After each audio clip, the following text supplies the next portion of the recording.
sense of feeling free and having the right to speak your mind out. That is my country to me. It is the air I breathe. I'm so proud to be born here, and the love and beauty that surround us, we share it day by day. That is my country to me. I will not look down. I will always keep my head up high and share with pride and industry. And people will always respect what Barbados means to me.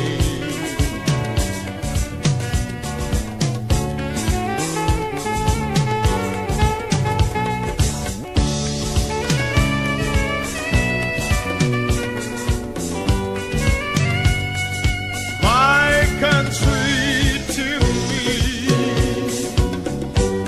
is the children's laughter and genuinely loving each other. That is my country to me. It is the air I breathe, and I'm proud to be born here, and the love and beauty that surround us, we share it day by day. That is my country to me. I will not look down. I will always keep my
Well, good evening to you if you're joining us here on the Marcia Weekes Show. This is Sunday, the 2nd of August. Believe you me, the month of July has just shot past so very, very quickly. And here we are into August, a very special month. Last month was my anniversary month. This month is my birthday month. And it's also, listen carefully, it's also Marcia and Dave's anniversary month, but we will come to that in just a moment. Okay. So we have heard our national anthem, and I will explain some things to you in just a moment.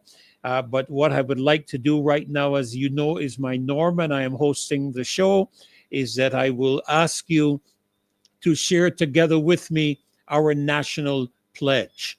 And so let us say together, I pledge allegiance to my country, Barbados, and to my flag, to uphold and defend their honor, and by my living to do credit to my nation wherever I go. And that includes here on the Marcia Weekes Show. We strive to do credit to our nation as we host this show. We do not say things here that will in any way, shape, or form discredit our country as a country and as a nation and as a people. But there are questions we will raise, and there are objections we will raise, and there are observations we will continue to have as we seek to bring a balance to the political, economic, social, and other well-being of our nation here on this show. So let me welcome you again tonight to the Marcia Weekes Show, the 2nd of August, 2026. And I'm hosting tonight for a very special reason. Now, I know you're probably thinking that it's because Marcia is going to be on the road tomorrow with the WALKHOLY Band. Well, that is a part of it, I must tell you that, but that's not the entire affair. Tomorrow, August the 3rd, I believe marks, if I remember it correctly, it marks 35 years of marriage between Marcia and Dave, their 35th wedding anniversary. Now, let me be sure I got this right. I don't want to add years to them that I shouldn't, or take away years from them, but it's 35 years. 35 years. Marcia and Dave have been married, and they celebrate that anniversary tomorrow. And Dave is spending this week celebrating that anniversary. So we're going to have some changes on as it relates to the shows over the next few days. All right. Tonight, I have the distinct honor and privilege of hosting the show tonight, and you're not going to want to miss this show tonight. I want you to like and share, and I'm going to come to greet a number of you in just a few minutes. But we have a packed show tonight, okay? We have a packed show tonight. Let me tell you what the lineup is like tonight. We expect to have Mr. Jason Phillips on, and you remember how strong and powerful he was the last time he was on this show. My goodness, Marcia had a challenge to try to get him to conclude his area. He was so fervent and passionate, and I expect that same fervency and passion tonight as well. But not only do we have Jason on the show tonight, we also have Dr. Derek Aline. He'll be coming on the show tonight as well. My goodness, I tell you, you're talking about two opening batsmen that are going to blaze a trail. I tell you, there's going to be a lot of runs that are going to be scored on this wicket tonight. And then joining us tonight as well, a bit unusual for me to be having him on the show with me on Sunday nights. Normally he's on with me on Friday, but Apostle Scatterbury will be joining me tonight as well. And Maxine McLean will be joining me later on the show tonight. So you're not going to want to miss this show, and you're not going to want to let others miss it. So like and share as much as you can so that we can get everybody here on the Marcia Weekes Show tonight. All right, like and share the powerful setup tonight. Jason Phillips, Dr. Derek Aline, Apostle Scatterbury, Maxine McLean joining me this evening. And we're looking forward to a very, very powerful and a very strong show this evening. All right. Now, a couple of quick announcements, and I want to share some things with you as well, if I can get them up now, because tomorrow is their 35th anniversary. Dave and Mark are not going to be on to help me tonight, so I'm going to be trying to deal with all the media and all the videos and all these kind of things. So if I don't get it right a couple of times, please bear with me. And if anything, pray for me, all right? Because I'm not having any backup tonight. I'm on this show alone. Dave won't be on tonight. Marcia won't be on tonight. They're getting ready for tomorrow morning, that they will be hitting the street with the WALKHOLY Band. And incidentally, speaking about that, there will be no show tomorrow night. Now, let me explain why that's going to be. There won't be a show tomorrow night. However, the Marcia Weekes Show will be going live tomorrow morning from around 8 o'clock for the entire WALKHOLY Band time and the entire day that they're going to be spending out there on the street. So make a note of that. No Marcia Weekes Show tomorrow night. And of course, again, on Wednesday night, because after today, Marcia is going to be taking a little break, and we're going to be taking a little break for the Wednesday night, but we're coming back on fire Friday night, okay? So we're taking a break tomorrow night, and Marcia will be taking it live on the Marcia Weekes Show from around 8 o'clock tomorrow morning with the WALKHOLY Band. And of course, there's not going to be a show on Wednesday night as well, but we are coming right back hot and on fire on Friday night. So keep those things in mind. And again, I ask you to like and share, especially on the YouTube algorithms. You know how it is there. We have a packed show tonight, a fireworks show tonight. Jason Phillips, Dr. Derek Aline, Apostle Scantlebury, and Maxine McLean. This is going to be a powerful night this evening tonight, and we're looking forward to a great time together. Now, I have a few things I want to try my best to share with you. If I can get all of this done, let me see if I can, because there are a few announcements, other announcements I want to share with you this evening. And I'm just trying to pull it up so that I can read it when I share this with you. I have a request that came in. Let me pull this image up. I have a request that came in to the show, and we want to honor that request this evening. And this came in from Treshawn's mother, and she's pleading for some help. And I just want to try and get that image up for you so that I can okay, here we go. I want to get this image up for you so that we can treat to this matter. Well, there is Treshawn right there on the image. And this is from his mother. Her son, she says, my son is now urinating blood and crying out in pain. Since posted in The Nation, apparently this request was posted in The Nation. No one has helped us, not even a call from a government official. I know everyone is partying and happy, but my son is literally dying. I do not even think he will last much longer. Please, somebody help us get him out of here. When my mother cries all night, mothers, please cry out with me. It is my child now, but you never know when it could be yours. Someone, please help me. Okay, Treshawn was denied a U.S. visa. He was denied a U.S. visa. He will not be able to go to Nicholas Children's Hospital. And this is the information that we have coming in. Now, I don't know if any of you know any of the governmental officials, members of parliament, the minister of health or whatever, that you can reach out to them to see if they can prevail upon the U.S. Embassy to grant him the visa. Of course, my wife and I have traveled last year. You remember, we traveled as a result of a near-death situation with her to Colombia. I do not know if Colombia has the facility to assist her son, but I will be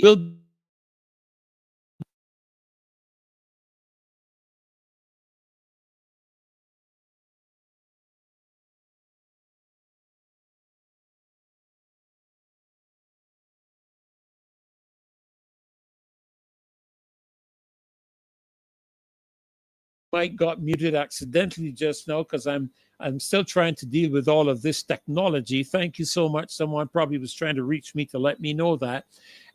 So as I was saying, if someone can reach out to a government official, member of parliament, I don't know, maybe the representative, I'm not sure what constituency Trishan is located in. I'll see if I can get some more information with regards to it, and that he can get the help that he needs. I was making a mention of the fact that if there's a governmental official that can assist with the matter, maybe prevail upon the U.S. Embassy to help obtain the visa for Trishan, and if they can't, I will seek to try to get some information, communicate with someone who has responsibility for the Hospital International Columbia here in Barbados, and I will try to reach out to them to see if there's anything that they can do with where this young man is concerned, and see if they can help where his condition is concerned. So please, if you are able to in any way, shape, or form, you can reach out to us, 2367000.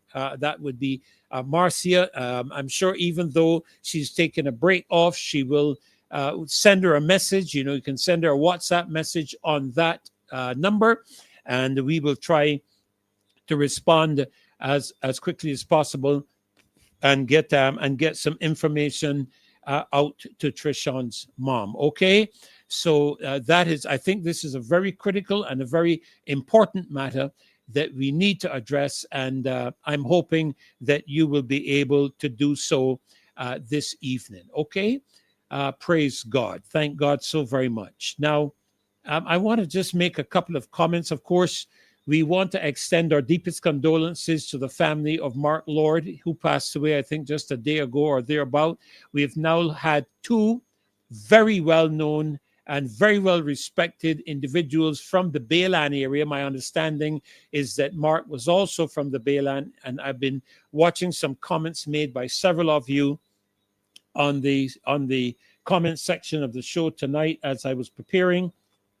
I saw Sharon, you were talking about the possibility of renaming the area, renaming a street, I believe, somewhere there in the Baylan, the Garfield Sobers or Sir Garfield Sobers Boulevard, maybe the school or something of that sort.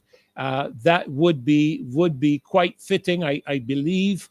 Don't know how many people will be willing to listen to this aspect, but if you can rename that street in Westbury, the Rihanna Boulevard or something of that nature, I believe that he is by far, in my view, a considerably greater ambassador and national hero, and is deserving of not only a statue at the Kensington Oval and anything of that nature, but he's deserving of having a permanent memoir for the people of this nation to be able to observe and be a part of in the years to come. Now, I know Marcia may have touched with it, but I did, when I was doing the show, when I spoke to the matter of a burial site for Sir Garfield Sobers, the Right Excellent Sir Garfield Sobers, in terms of at the Kensington Oval, it completely slipped me.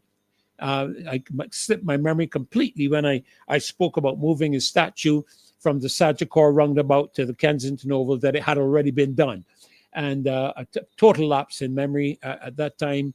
And, I was very happy to have that corrected and to have the aspect of us seeing that statue there. However, I noticed something that did not miss my attention. Now, we had been speaking for some days subsequent to the passing of Sagari, and there was nothing, because I watched a video that was released by my good friend, Mr. Peter Griffith, on YouTube with regards to a very special area at the Coral Ridge Cemetery reserved for West Indian cricketers and, a very special area for this purpose.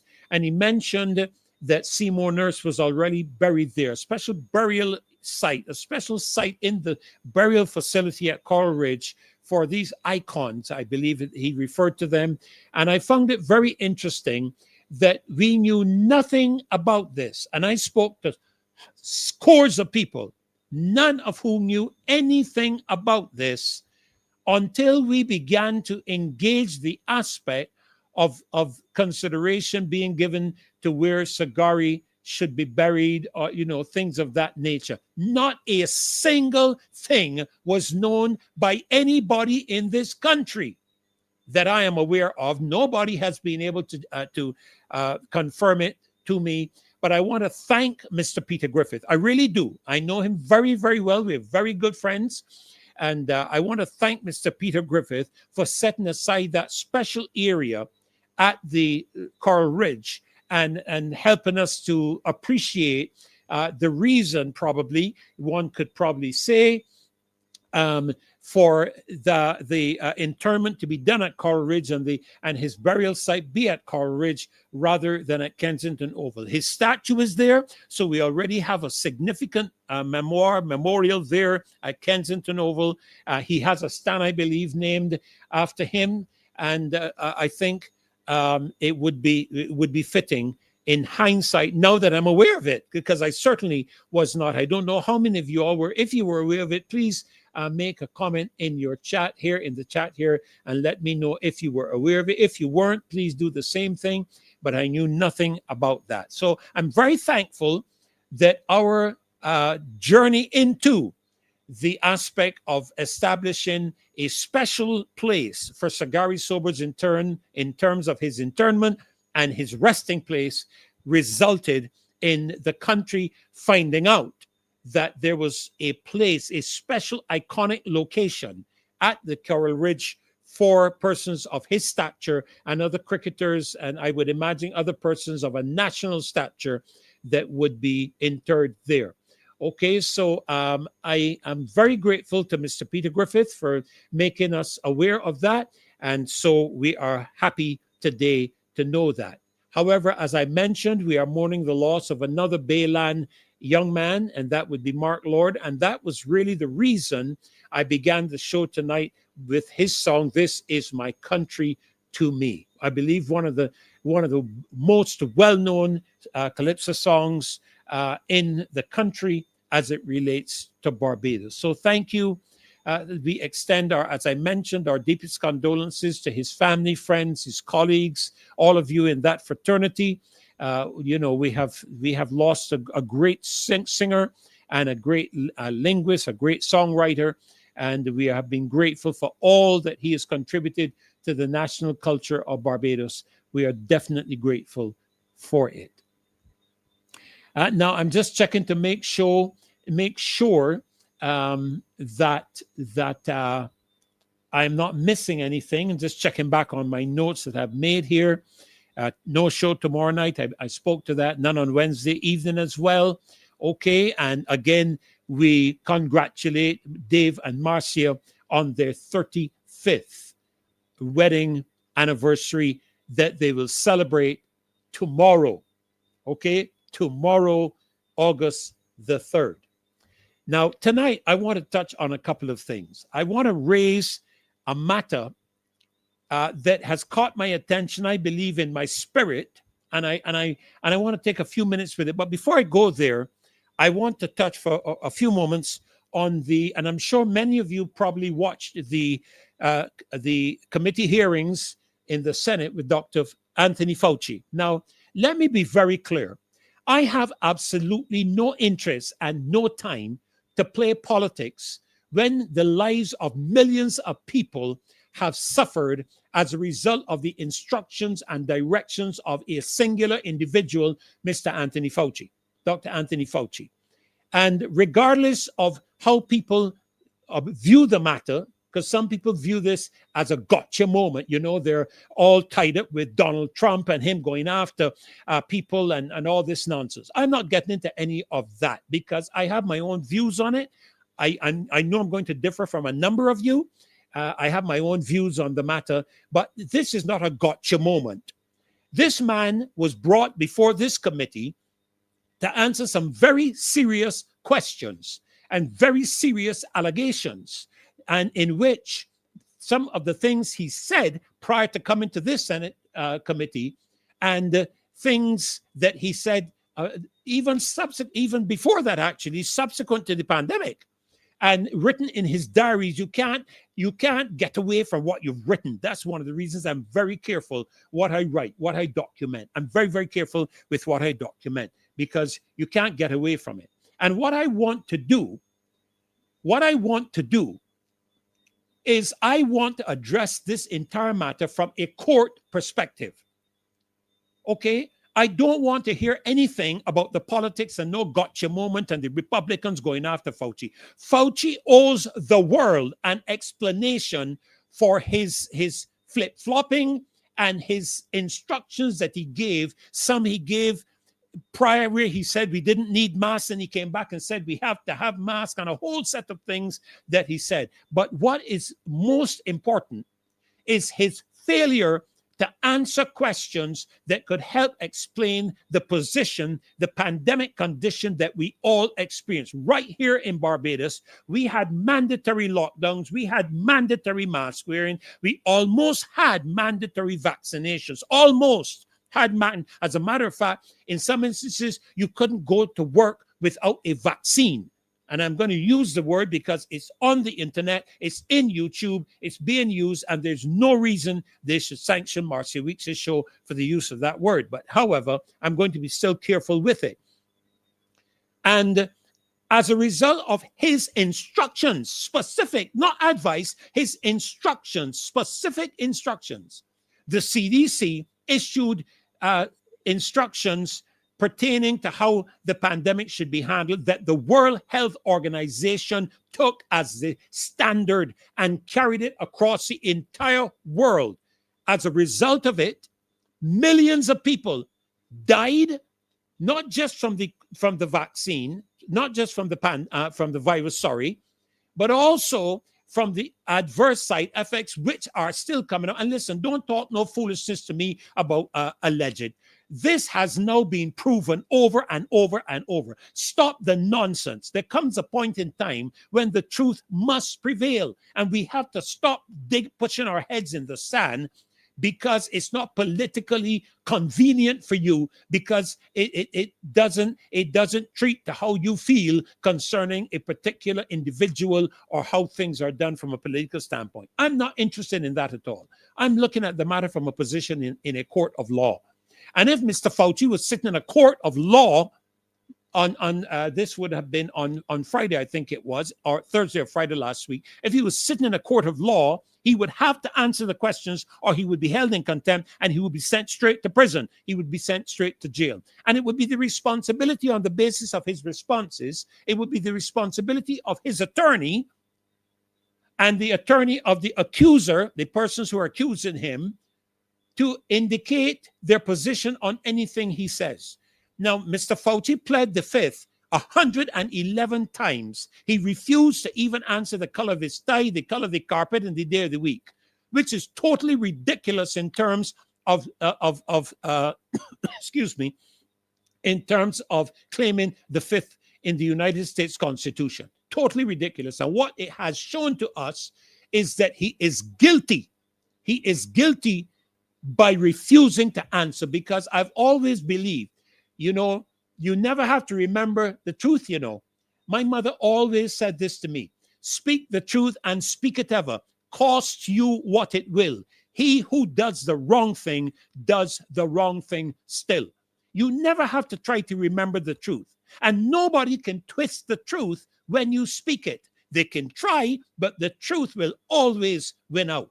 But when you are a liar, when you are a deceiver, you can't remember what you have said. And that is why Mr. Fauci sat in that committee and refused to answer any questions, because he couldn't remember what he had said before. He couldn't remember what he'd put in his diaries, and he was afraid to oppose anything or to say something that was not consistent with the lies that he had told before. Straight talk.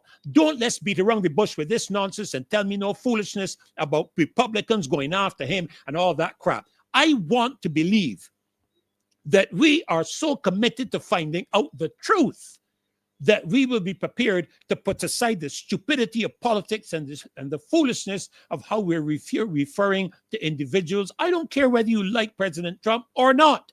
That is an irrelevant matter when millions of people have died. People are dropping dead right here in Barbados. We have had several people recently drop dead in this country. And if the autopsies were permitted and done properly, it would no doubt show that they died as a result of an adverse side effect or adverse effects, of the treatment.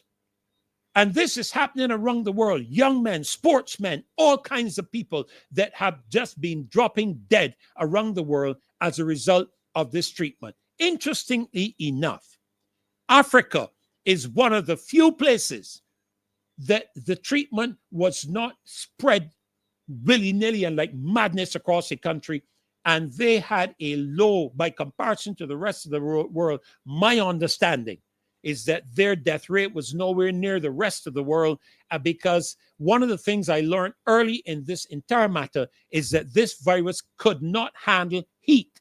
We were told to go outside in the sun, and then the next thing we heard is we couldn't leave our homes. We were in a lockdown position, and the science and the doctors and the virologists have now established clearly, not conspiracy, facts, that would be the thing that would have given the virus the opportunity to accelerate in your body and inevitably kill you. When it comes to the matter of the source of this virus, look, the facts are there. And again, this foolishness I hear about people talking alleged.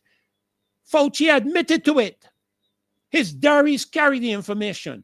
I was on a show with a chemical weapons specialist from the Pentagon.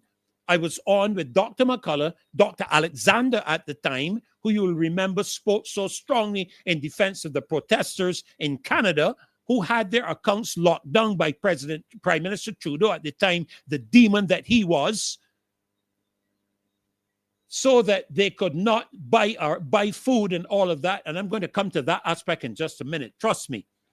We had all of this, and that chemical specialist showing on the screen the construct of the virus and the construct of chemical weapons showed the similarities. We have had Fred Corbin himself on this show identify the fact that this treatment, that this virus was a chemical weapon. This is not hearsay. This is not conspiracy theory. These are facts. And it's time we stop the nonsense of denying the facts because they don't align with our perspectives. And there's some well-knowledge people in this country who continue to talk nonsense about alleged sources and all of that when the facts are clear. The facts are clear. The facts are clear. The man pled the fifth 111 times. And the only time you will find somebody pleading the fifth, it's not a gotcha moment. It's a fact that when you plead the fifth, where you don't have to answer a question, it is in itself a sign of admission of guilt. A person who speaks the truth has nothing to hide. If Dr. Fauci had nothing to hide, he could have answered every question that was asked of him because he could say, I have nothing to hide. And as a matter of fact, he went on a public broadcast to the media and said he would answer any questions asked of him by the Senate, by the committee. And then when he got in front of the committee, knowing that he was a liar, knowing that he had lied, knowing that he had misled the world in this matter, and that the potential of him facing a jail sentence exists, especially when you consider the fact that there are questions being raised concerning the auto-pen signature by President Biden regarding his amnesty, so to speak, him being, excluded from any legal action is on the question and on the examination. And I observed, and I found it very disrespectful of the attorney who had not been invited by the committee to try to challenge Rand Paul in speaking when Mr. Rand Paul indicated you were not invited by the committee to speak. Mr. Fauci was, Dr. Fauci was, you're his attorney. He permitted him to sit next to him, that he could speak to him and advise him, but all of us attorneys were sitting behind him. So that is my position on the matter. I make no apologies. The man is a liar. That's why he pled the fifth. He does not remember what he said, and as a result, he wants to protect himself from any repercussions. But I will tell you this, the world is not blind and the world is not sleeping.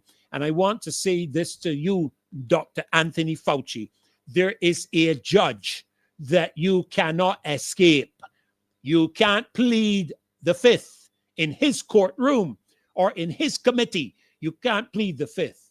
And sooner or later, my good friend, you are going to suffer the consequences of your heinous acts and your heinous advice and instructions that brought an entire world under the control of governments. And we understand why about that. And I'm just going to end that aspect there. Now, I want to quickly touch on something that came to my attention as I was giving thought to a number of things in this country. Of course, we know that there is a move amiss by the government to bring a lot of African people into this country. Okay? A lot of them are going to be coming into this country. I see your comment, and pardon me if I don't put it so many comments. I see your comment there, Gilbert. I'm not interested in Republican or Democrat. I'm interested in the truth. And I remember saying to an individual, when something happened in a location where I was involved, I met the person coming out of a particular facility, and they asked me, whose side am I on? And my response was simple. I said to them, sir, I am on the side of the truth. If you are standing there, you're standing with me. And that, Gilbert, is my response. Okay?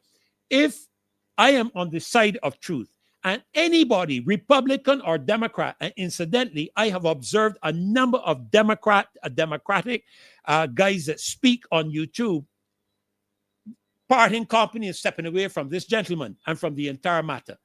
They're not pushing it at all. As a matter of fact, he's being ridiculed and chastised by many of them. Okay? So I will just leave that. But I stand where truth is. And if anybody is standing where truth is, then you're standing with me and I am standing with you. Okay? That is my position. As a Christian, one, and as a minister of the faith of Jesus Christ, two, I am obligated. I am obligated before God to stand on the place of righteousness, justice, and truth. I cannot favor Mia Motley or Ralph Thorne, the DLP, the BLP, the APP. I can't favor any of them. I have to stand on the place of truth. If Mr. Thorne is standing there, he stands with me and I with him. If Prime Minister Motley is standing there, as you will hear me speak in a moment, I stand there with her. She stands there with me. I speak the facts. I speak the truth. Straight talk. Okay? Now, let me address a matter very quickly where the Prime Minister and the push of this government to have people from Africa into this country. And I'm going to say something tonight that may shock some of you. You might find it interesting or you might find it eye-opening. First of all, let me say this. The Prime Minister, when you will remember some time ago, we were talking about the spiritual component, the dimension of the action that was taken when the Prime Minister took the bones of an ancestor from this country to Ghana, along with our flag, buried it, lowered it, into the grave. There seems to be some conflict with regards to whether it was buried or whether it was removed out of the grave. However, there's no issue concerning the fact that it touched the ground. And it should never have touched the ground as a national sovereign symbol, not even in Barbados. My understanding is that you could be arrested if in lowering that flag, you allow it to touch the ground. That is my understanding. Okay? Now, it was not the Marcia Weekes Show. It was not Reverend Dr. Ferdinand. It was not Apostle Scantlebury that introduced the spiritual component of the matter of Africa and the remnants of anyone here with relating to Africa into the spirit realm. It was the actions of the prime minister. Anybody who knows the spirit realm knows that when you take the remains of an individual and you carry it through a ceremony back into its home country, that you are engaging a spiritual action. Anybody who doesn't understand that is blinded when it comes to matters of spirituality.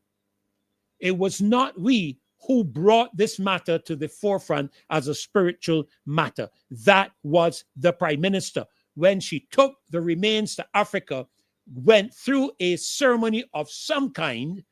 It certainly wasn't a Christian ceremony. Definitely not. And some of you may not like some of the things I say tonight, but you have to face the truth and you have to face the facts. Don't kill the messenger if the message he's giving you is correct. So the spiritual action, that action that was taken by the prime minister, was a spiritual action. And a spiritual action, we cannot avoid the spiritual discussion. Some of us don't like to discuss or have discussed on the Marcia Weekes Show. We, as you know, we try as much as possible to steer away from getting too spiritual on the show, because we recognize that there are a number of different people that engage this show, and we respect that. We respect that they're Rastafari, they're Muslims, they're Hindus, they're Buddhists, they're atheists, there are all kinds of people that watch this show, and we respect that. But we will not allow persons' perspectives to silence our mouths as Christian ministers. I am not going to allow that to happen. Not a single man on the face of the earth is going to shut my mouth in protecting the reputation, imagery of God. Not that he needs that protected. And when I say God, I want to be specific. I'm speaking about the God of Abraham, Isaac, and Jacob, the Father of our Lord Jesus Christ, the one who we serve as Christians. I'm being very specific. We respect those who have other religious views, but that is our position, and we demand that that is respected equally. So we do not come here on this show to promote our position and say that everybody else is wrong or otherwise. When I am preaching in my pulpit and in my messages, I will be clear on it. And when I have the appropriate forum, I will be clear on the matter. But clearly, the Prime Minister has made this a spiritual discussion that we have to engage, because we are, as a country, being impacted significantly by a spiritual atmosphere surrounding and over this country that has come about as a result of those actions that she engaged when she followed that perspective in Ghana. If the Prime Minister does not understand that, it is not surprising, because she is not schooled in this area. She may be a good lawyer. I understand she has a qualifications in economics, which I don't. I am not a lawyer, but very often I have had more than one lawyer and judge tell me that good lawyers, or law is really a matter of common sense. But anyhow, I will leave that there. Now, having said that, something crossed my mind, so I began to dig. I began to look at the slave trade. And I discovered, as I looked at the slave trade, which began sometime in 1441 by the Portuguese explorers capturing and transporting some of the first enslaved Africans to Portugal. I understand the entire process. But what I also understand is that some African rulers, some African merchants, and some persons of different tribal positions in Africa significantly contributed to the selling off of their brothers and sisters, their tribal enemies, to the Europeans, that resulted in a significant movement of African slaves into the Caribbean area. And this happened because of the demand. Listen carefully to my statements. Hear me? Don't miss a word I say to you tonight. Because of a demand for labor in the Caribbean, to deal with their plantation positions and perspectives and needs. As a result of that, millions of slaves turned over to European slave masters by their own African brothers and sisters. Let's fool ourselves concerning this matter. You did history. I do history. There's enough information out there that you can double check me if you wish. And I'm looking at it right now. I did the research and I asked this question: did Africans sell their own to slave trades? And the answer I gave me was yes. Some African rulers, merchants, and states did sell captives to European slave traders, but the situation was far more complex than the statement Africans sold their own people suggests. And here's what history briefly broadly agrees on. First of all, European traders rarely traveled far inland. Secondly, some African kingdoms and merchants captured people during wars or raids or as punishments for crimes and then sold them to European traders in exchange for goods such as firearms, textiles, metal products, and alcohol. Thirdly, many of those sold were captives from rival kingdoms or ethnic groups, not members of the seller's own community. And fourthly, many African societies opposed the trade, resisted slave raids, and became victims of them. Millions of Africans were kidnapped and enslaved against their will. Now, I want you to note that one of the things that my research shows me is that as a result of the demand for labor in the Caribbean, this occurred. Now, forward to 2026, and we are being told by this administration that this country is in need of labor. And where do they go? Africa. They go to Africa. Listen, Europeans right now in Africa, the greatest danger Africans have are some of their own leaders who have become stinking rich, filthy rich, as a result of their engagement with the European colonial masters up to this day. While their people are in abstract poverty, no drinking water, no electricity, no proper crops, no proper food, no proper education, none of it. None of it. By their own masters. And thank God for Mr. Traoré, or whoever his name is in Burkina Faso. I always have a difficulty calling his name. And one or two others that are following, that are kicking the colonial masters out, taking over and taking charge of their resources, and the people are beginning to benefit from it. Now, here is my question. Is it possible that we are entering into a different phase of slavery, as we saw back in the 15th, 16th, 17th, 18th, 19th century, today in 2026, where we are bringing people from Africa, allowing them to come into our country? Yeah, they can travel free, but when they get here to Barbados, where are they going to work? Where are they going to work? We know all about them being put on a ship together, but still different tribes. We know all about that. But how are they going to be treated here in Barbados? Are they going to be paid the same type of wages as a Barbadian? Or are they going to be underpaid? What about their children? Because we're being told that if their children are born here in Barbados, that they can obtain then, yes, Abraham Traoré, a great leader, Beverly, you're absolutely correct. A great leader, a man I admire. And I want you to think carefully, because sometimes I am asking questions, and I believe it is the Holy Spirit of God that put this in my mind. I really do believe this. Okay?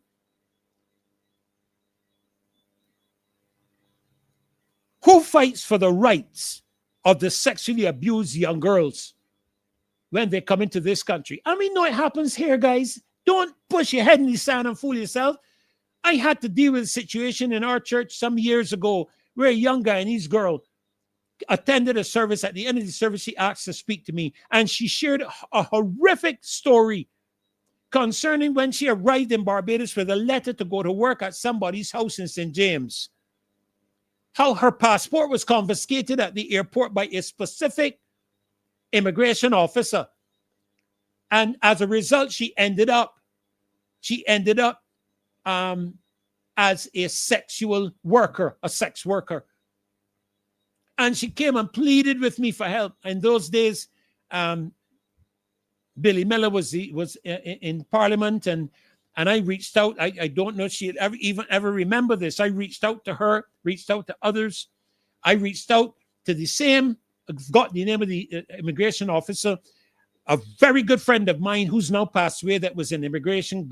We got the information, and I reached out to him, and I said to him, as a matter of fact, I didn't even have to reach out to Billy Miller at the time. If my memory serves me correctly, I don't even think I had to.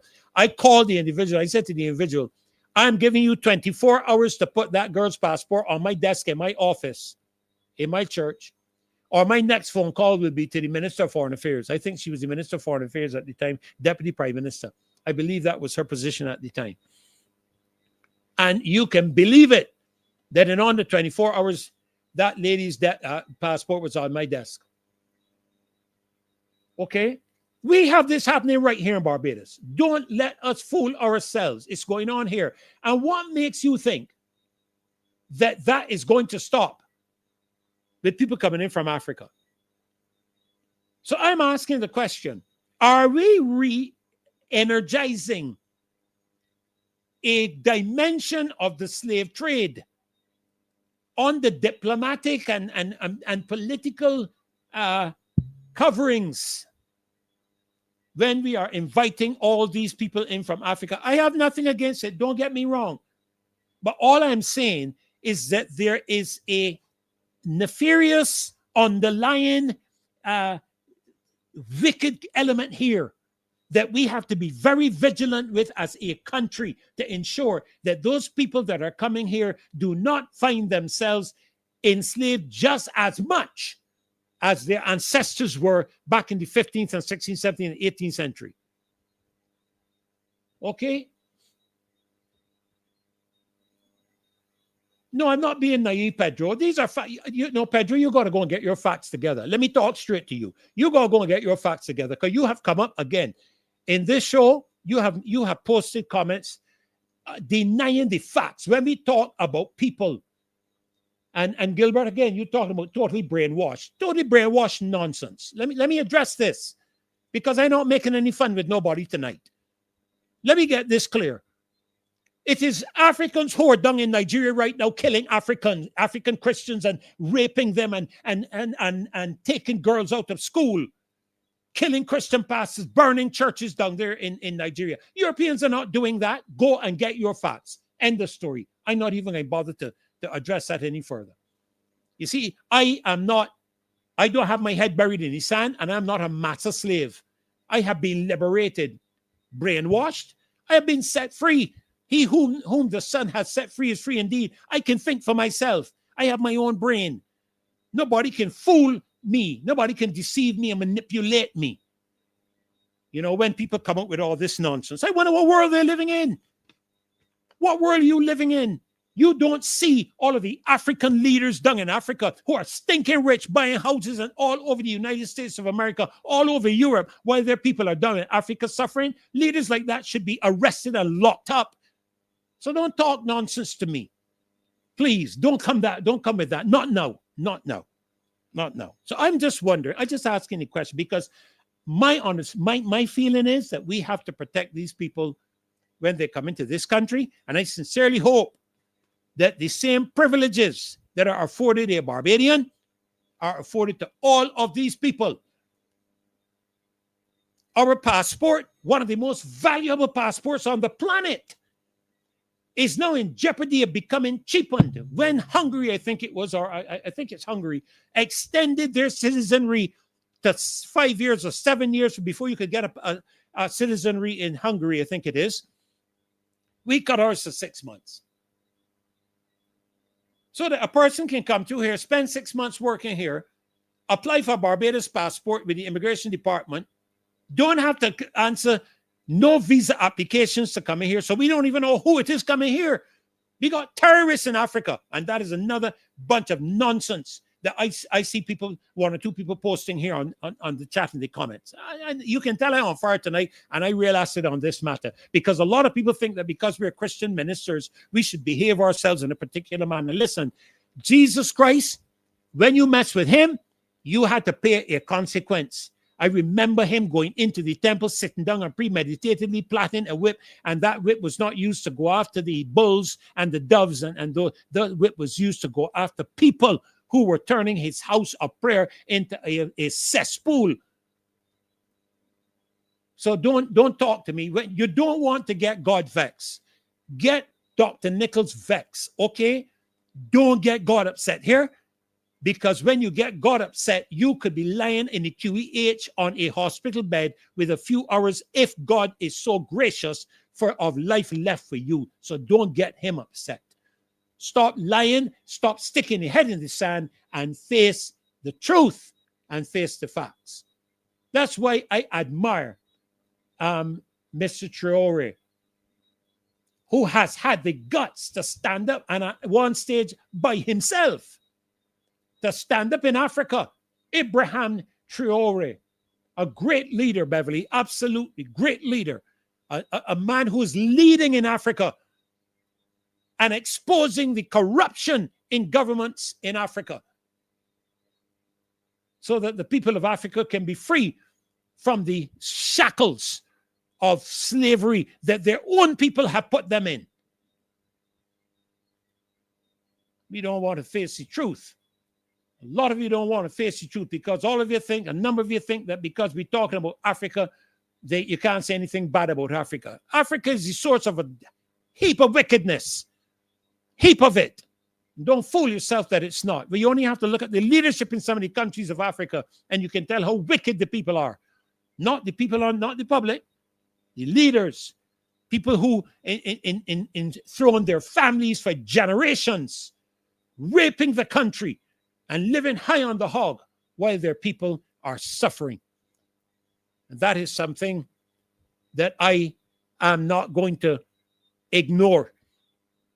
Not going to ignore it. So I'm asking the question concerning our returning. I hope we are not. Mind you, I didn't say that we are. I said I hope we are not reintroducing an element of African slavery into our country and into this region, because Barbados is the gateway to this region. First island you come to as you come across the Atlantic. The door to the Caribbean is Barbados. And people have observed that what begins here in Barbados spreads to the rest of the Caribbean. So I sincerely hope that our government is prepared to protect these African women who are pregnant coming into this country, these African women, to ensure that nobody enslaves them in sex working, and that they can hold on proper jobs in this country. Now, having said that, my understanding of the last census is that Barbados had around 280,000 people living here. Human trafficking, of course, square four, but you're going to have people here on this chat that can tell you that won't happen coming out of Africa. I don't know what planet they're living on. I must see on Mars. So we can have people coming in here, and I sincerely hope this government has established the criteria to protect them. I was making the point. You can come from Africa, no visa free. So we don't even know who coming into this country. ISIS can use that as an avenue to access the United States, because those people think they're in it for short term. Listen, Islamic militants are not in for the short term, they're in for the long haul. And if you don't know that, you're blind and stupid. They're in for the long haul. They don't mind coming here, and spending 2-3 years and obtaining a Barbados passport applying for a U.S. visa, having worked here and established a business here or connected to a business here and get access in the United States and then blowing the place up. And then the next thing you hear, they're traveling to the United States on a Barbados passport. These are serious matters, you know. This is not a joke. This is what is happening in the real world. Look at what is happening in Spain right now as a result of, I believe, their Supreme Court decision. Scores of people are being killed who rushed the Spanish border. Scores of them. Thank you, Square 4. Hit the thumbs up button for me, man. And we open up our doors. Tell them, come in. Whosoever will may come. Just come on in. No problem. I hope we are. I don't know how, because I don't know how you're going to vet and do due diligence on these people coming here if there's no visa required. Because when you require a visa, you have to establish certain aspects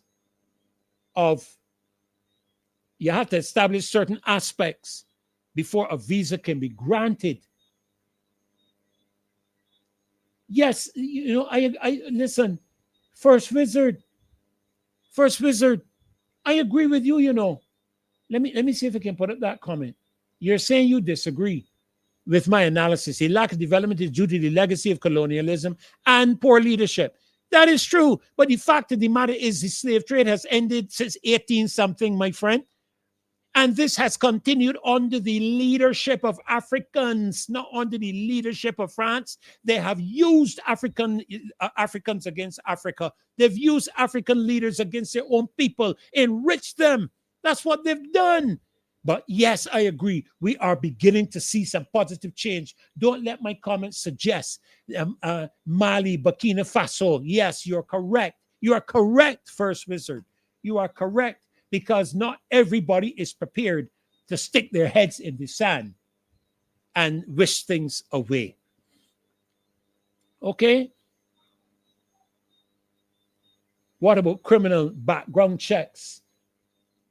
Vida Phillips is asking this question. What about criminal background checks? Checks for these foreigners, 6 months is not enough time. I agree. It is not enough time. How are we going to address this matter? But I think I've said enough on this subject. I'm just waiting for one of my guests to come in. Once I see them in the back room, I bring them on immediately because I know you came here not just to hear me. You came here because we made it clear that tonight Jason Phillips is going to be on. Dr. Derek Aline is going to be on. And listen, I don't expect everybody to agree with everything I've said. That is the beauty of democracy. But not this culture that we got up in America now that I don't want to see anywhere around Barbados. Whereas I disagree with you going to shut me down, silence me, shut me off, near want to kill me, and all the rest of it. That must not make its way to our shows. We have to continue as a country to have discussions and dialogue. You bring your facts. I bring my facts. You bring your evidence. I bring my evidence. But the world is there for all to see. You can't hide a country that is being enslaved by its own leaders. You can't hide it. And yes, the colonial masters are complicit in it. But so are the African leaders of their tribes. That is who sold us in those early days, 15th and 16th, 17th, 18th century. It was not just Europeans who, and they didn't go very far inland. It was our own people that did this. Okay? Let's face the truth. This is not a Dr. Fauci moment. That's why I said I'm not on any political divide when it comes to the truth. I'm here for truth. I did history. You did history. I have often said that if it wasn't for Napoleon, what was his name? Nelson, that we would be speaking French. I've often said this. But Nelson, at the Battle of Trafalgar, I think it was, defeated the French. And hence, as a result, our country has remained. You know, Barbados is the only country in the entire Caribbean that has never changed hands in any superpower. We have never been ruled by the Portuguese, the Spanish, the French, the Dutch. We have only always been ruled by the English up until 1966. And nominally 2022. And I think you would understand what I mean by nominally. Okay? I celebrate, let me tell you something. I celebrate African culture and African blackness. You would remember that some of the most beautiful women on the planet who entered Miss Universe and Miss World were from Ethiopia. That is an African country. Some of the richest people on the planet that are not even carried in Forbes are Africans. There's a gentleman, I don't recall his name now, and I'll do the research to try and get it, who owns several shipping lines in Africa. He's an African, born African, raised African.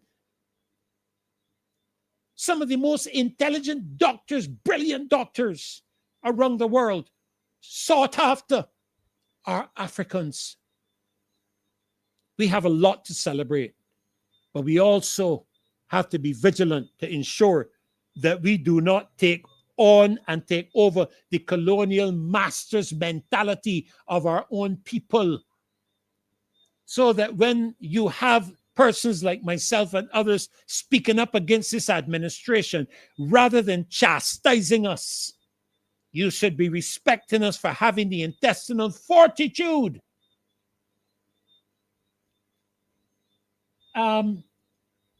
Mr. Hogan, do your history, do your due diligence. Go and ask AI. Okay, go and ask AI. Unless you can tell me AI is lying on the history of Africans for enslavement. It is there. Go do your due diligence. I'm not even going into into discussion on this any further. I'm finished. Because some of you all don't want to face facts. It is like people don't want to address people don't want to address the elephant in the room. Okay? I am not afraid to do that. I'm not afraid to do it. A lot of people are afraid to talk the way that I talk on this show tonight. And as I said, it's your democratic right to agree or disagree. All I'm telling you is before you engage me to talk nonsense, do your due diligence. Do your due diligence. Do your due diligence. Go and check the history. Go and look up the facts. And before you come to carry out an argument with me, please, please, please, please stop. Stop. I'm begging you. I'm asking you, all of you who are disturbed tonight by what I'm saying, stop and do your due diligence. Do it. Thank you, David. African people, like tribal leaders, sold their own people to the birds of African slaves. You are correct. Anyhow, I sat down with that. So let me move on to something else quickly until I see my guests arrive. I want to move on to something, a video that was sent to me, because very recently we had this matter of the BiMPay introduced to Barbados by the central bank governor. No, I'm not haughty and disrespectful to viewers, Mr. Hogan or Miss Hogan. I'm not. I'm passionate about what I believe, and I'm straight talking. I'm not disrespectful. They have the right to express what they want to express, and I have a right to be strong in my opposition to it. I'm not disrespecting them. They can continue, but it's nonsense to come and talk here on this show. And some of you may message Marcia, and you can message her and say whatever you want to say. I'm not haughty. Anybody who knows me knows I'm anything other than haughty. Anybody knows that. But when I know something, boy, don't whatever you do, don't try to suggest that I'm a liar, because that's what people are trying to do here. They're being very disrespectful to me, suggesting to me that I am confused, suggesting to me that I don't have my facts, suggesting to me that I'm a liar, and all these things. So please, before you tell me that, make sure you express that to the people here as well. Okay, now let me move on to another subject quickly before my guest come on.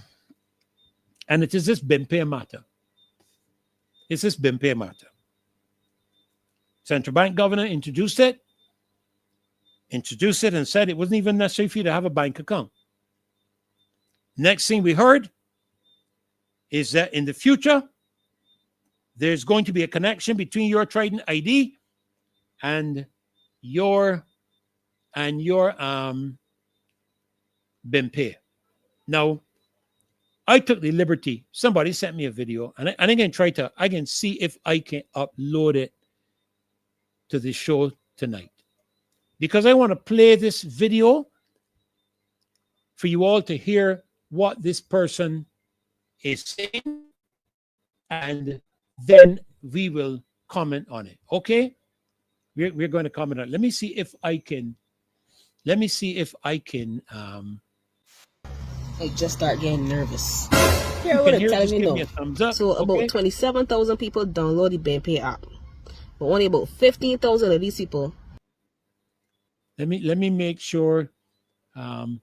Just give me a thumbs up if you can hear it, please. I'm going to add it again to the show, and I want to be sure that I don't know if it's my headset. I'm not hearing anything on my headset, so I may just switch over to another.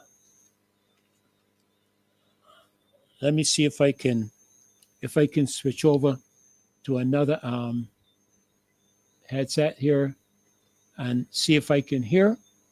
I apologize for this little delay, but I want to be sure that I'm getting the information out there correctly for you. Okay, here we go. Let's see.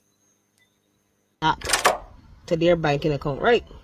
So the deputy governor of the central bank trying to rush people, trying to encourage people to link. Okay, let me start this again. Here we go. Every time the central bank come on and talk about BiMPay, I just start getting nervous.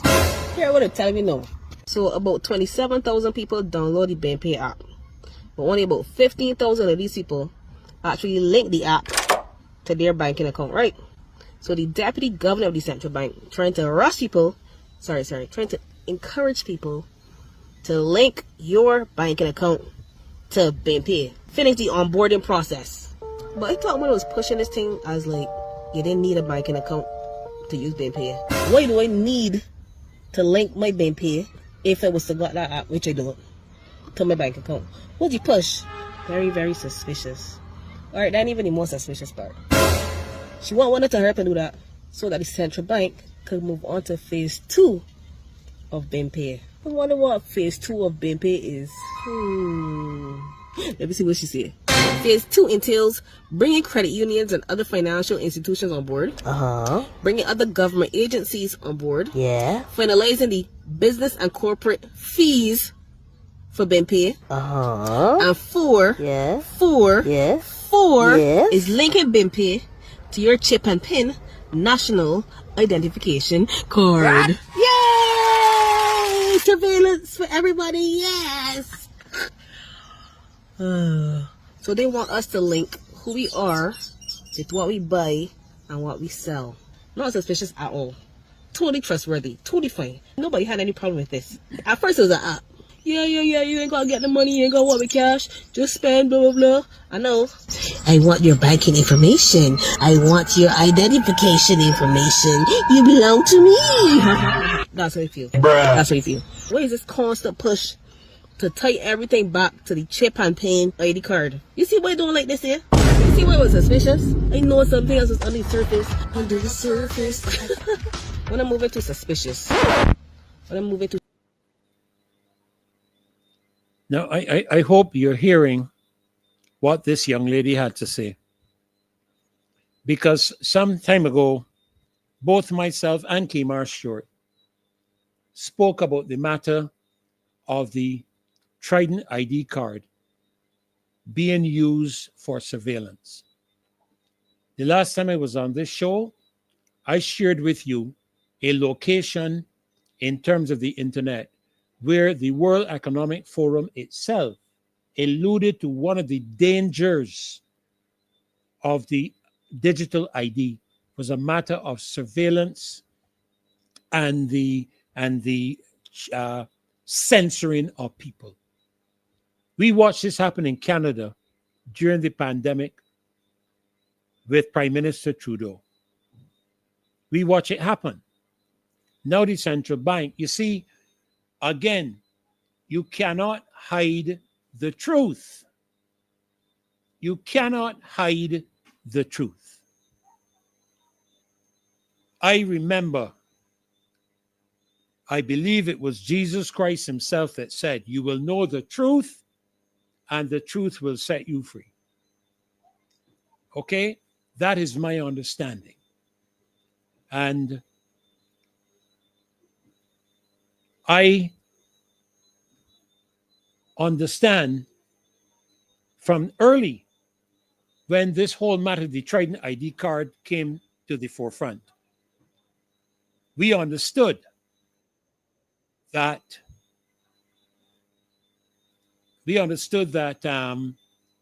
it would be used for surveillance. We understood that. We spoke to that matter. As a matter of fact, not long ago, before his resignation, the Prime Minister of the UK, of England, UK, was attempting to force the United Kingdom to have a digital ID. They would not be able to work, and it was said that it was supposed to protect the country from illegal immigrants, illegal immigration. You had to get a national digital ID card. Now, I don't know why you need a digital ID card to separate you from illegal or legal immigrants, however you want to put it, when ID cards have been used for ages without being digitized to do the same thing. But anyhow, we are moving into the modern day technology. I get it. So these are the things that happen. So the Prime Minister of the UK introduced a measure to try to make every citizen of the UK have a digital ID card. And the people in the UK protested dramatically. It is also being attempted in France, and they're protesting. Okay, but I understand Prime Minister Macron. We know what he's all about because he's a part of the global movement to be able to take over national assets such as water and land, which they're trying to take over so that you will own nothing and be happy. You will not be able to move more than 15 minutes from your location. You all think this is a joke, you see, but I've been doing my research because since the pandemic, I don't trust nothing called a government. And a lot of people don't call a government. Okay? And I've been doing my research. So Mr. Starmer, or I think it's Keir Starmer, or whatever his name is, all respect to him as the Prime Minister of the UK. So nobody don't think I disrespect him. But he's no longer Prime Minister. He's had to resign. Had to resign. Okay? Why did he have to resign? Because the people in England no longer wanted him.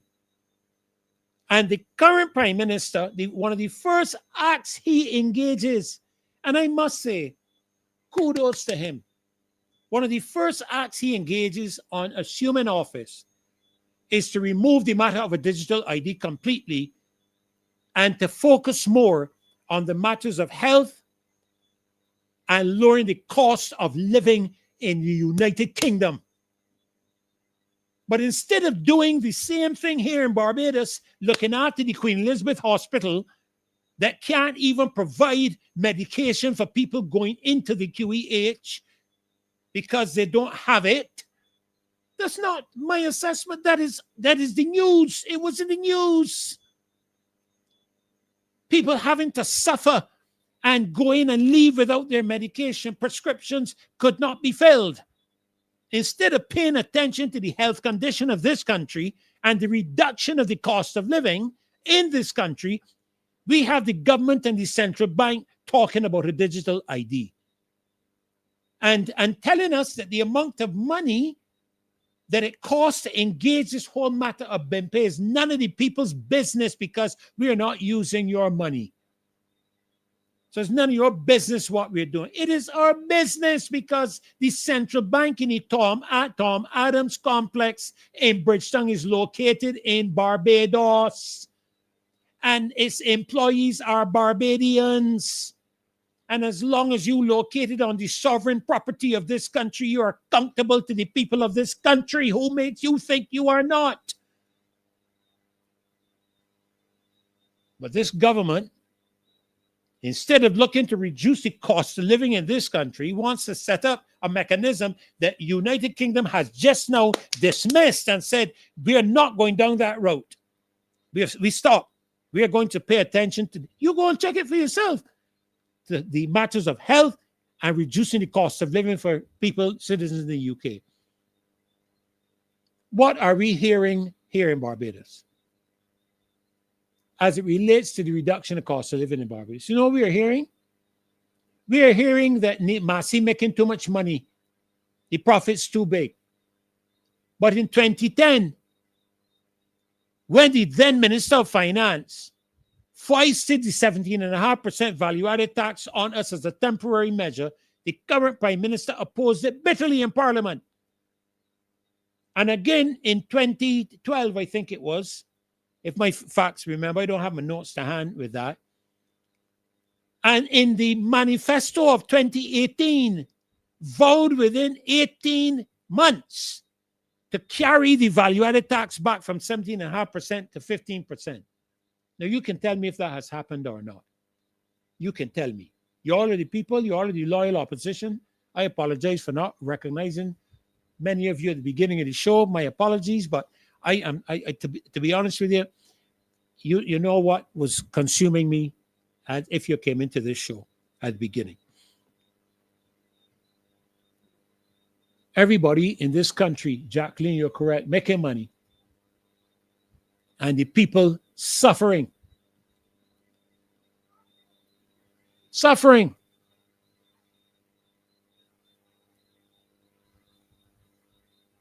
I'm just paying some attention to some of your comments. Yes, absolutely. Where's the FOI and the integrity legislation that allows the leaders to be prosecuted? We are overtaxed and billions is missing. Nearly $1 billion a year collected at the pumps instead of us paying our car taxes. Nearly $1 billion, $80 million a month is what Mr. Stewart, Kemar Stewart, revealed to us, and it was contested, but they couldn't lie. They couldn't lie about it.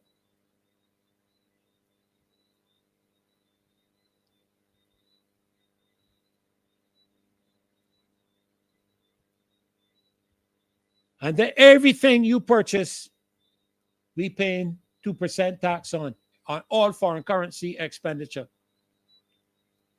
All of it. So this government collecting real taxes, and the Minister of Finance had the audacity to chastise Mr. Anthony Mudd and Mr. Howard and another economist who spoke objectively on the matters of the economy. And listen, Dr. Derek Aline is in the house. I am sorry I didn't see Mr. Jason Phillips. He was supposed to be on at 8 o'clock. I haven't seen him. And Mr. Derek Aline, I know, is in the house. And I don't know exactly what he's going to be addressing, but I hope he's going to be touching on some of these things. And I'm sure he has his own perspectives on these matters.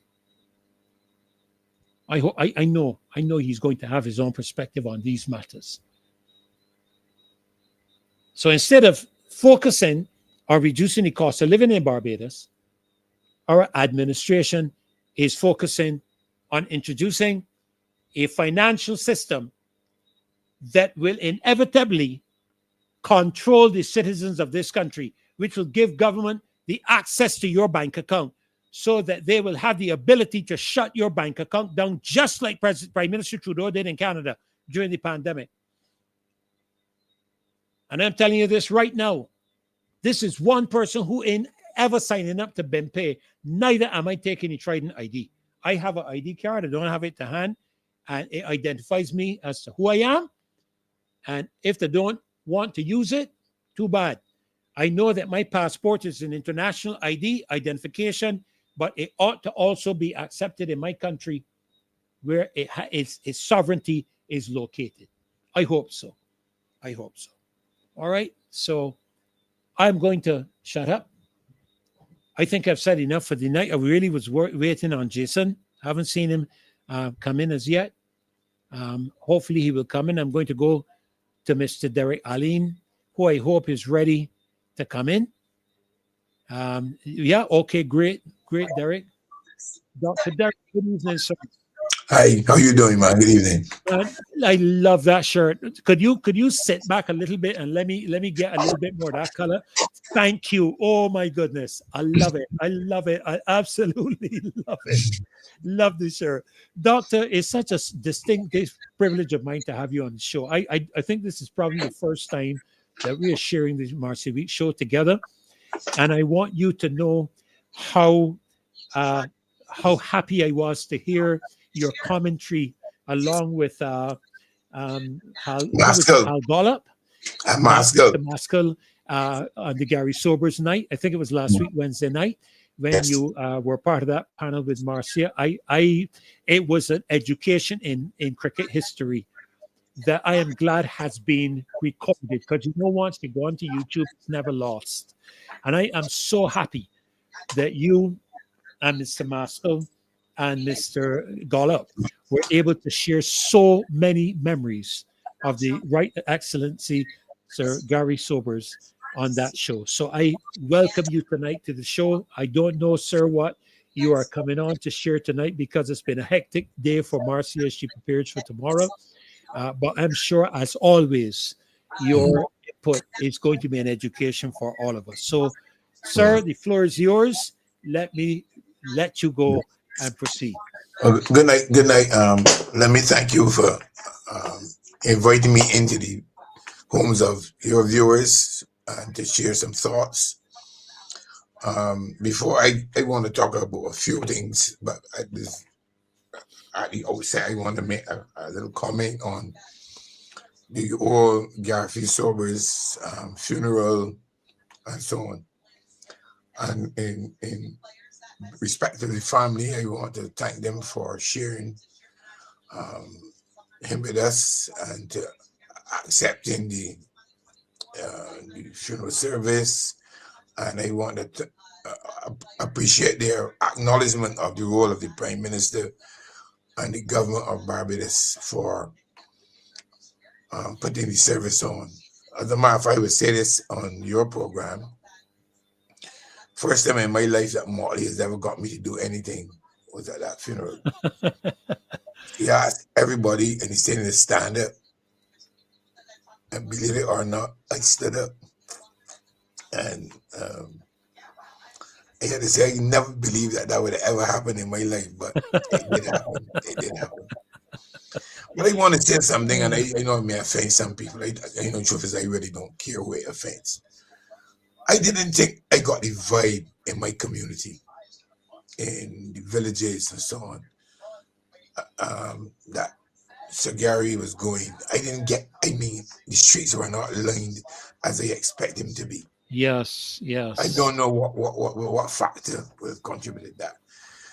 And but even I left the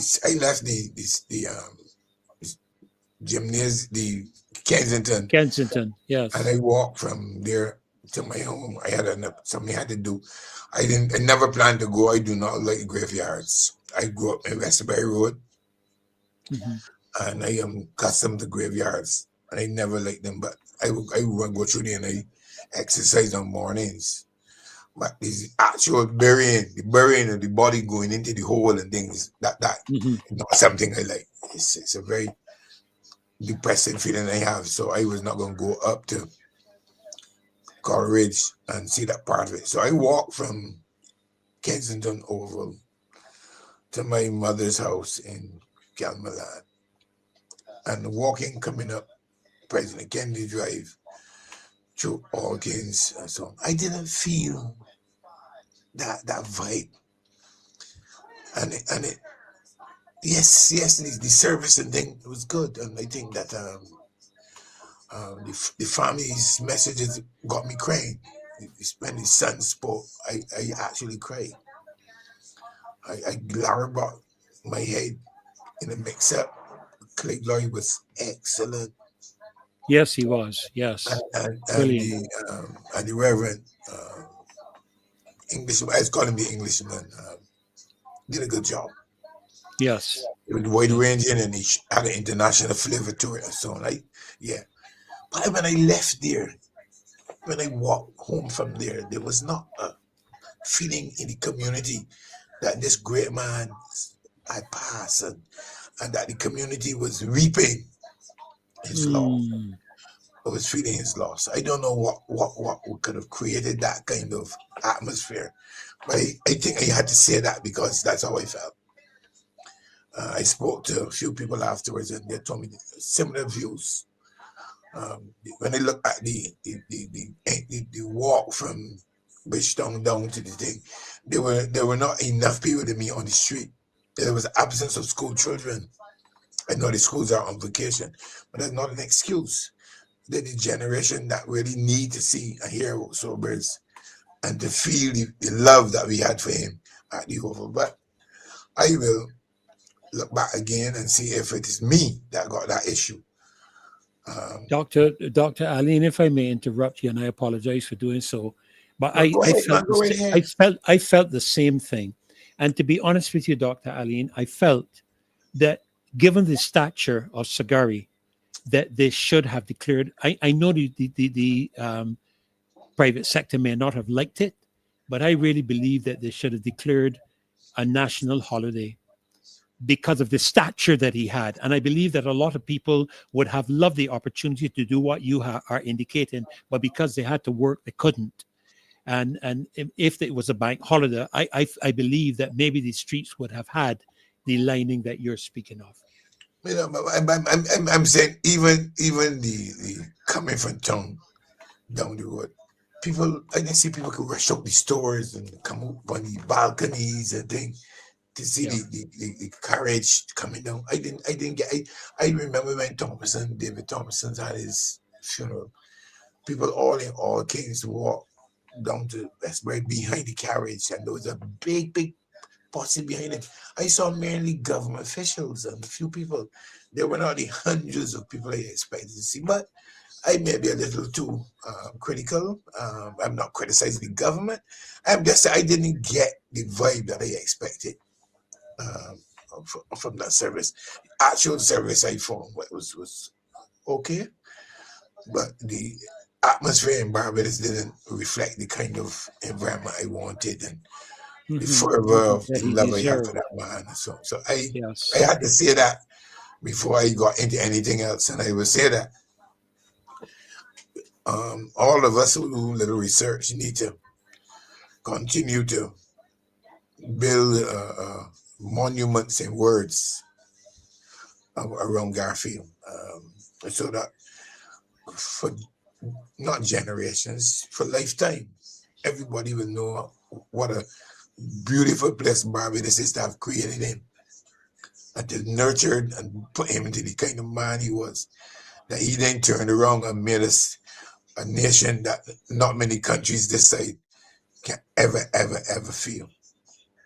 His presence in and off the field made all Barbadians who ever heard or saw or came into contact with him, like, we were special because he made us special, and he made this country Barbados a very special place for people all over the globe. Garfield Sobers will never die. His body would go into the grave, and he would change and go up with his father, but he would never die. He would never ever die. William Grace, they said the founder of cricket, has never died. And if that is the case for he and Bradman and those earlier boys, Sobers will live long for a very long time. Not only for his cricket exploits, but for the human being that he was.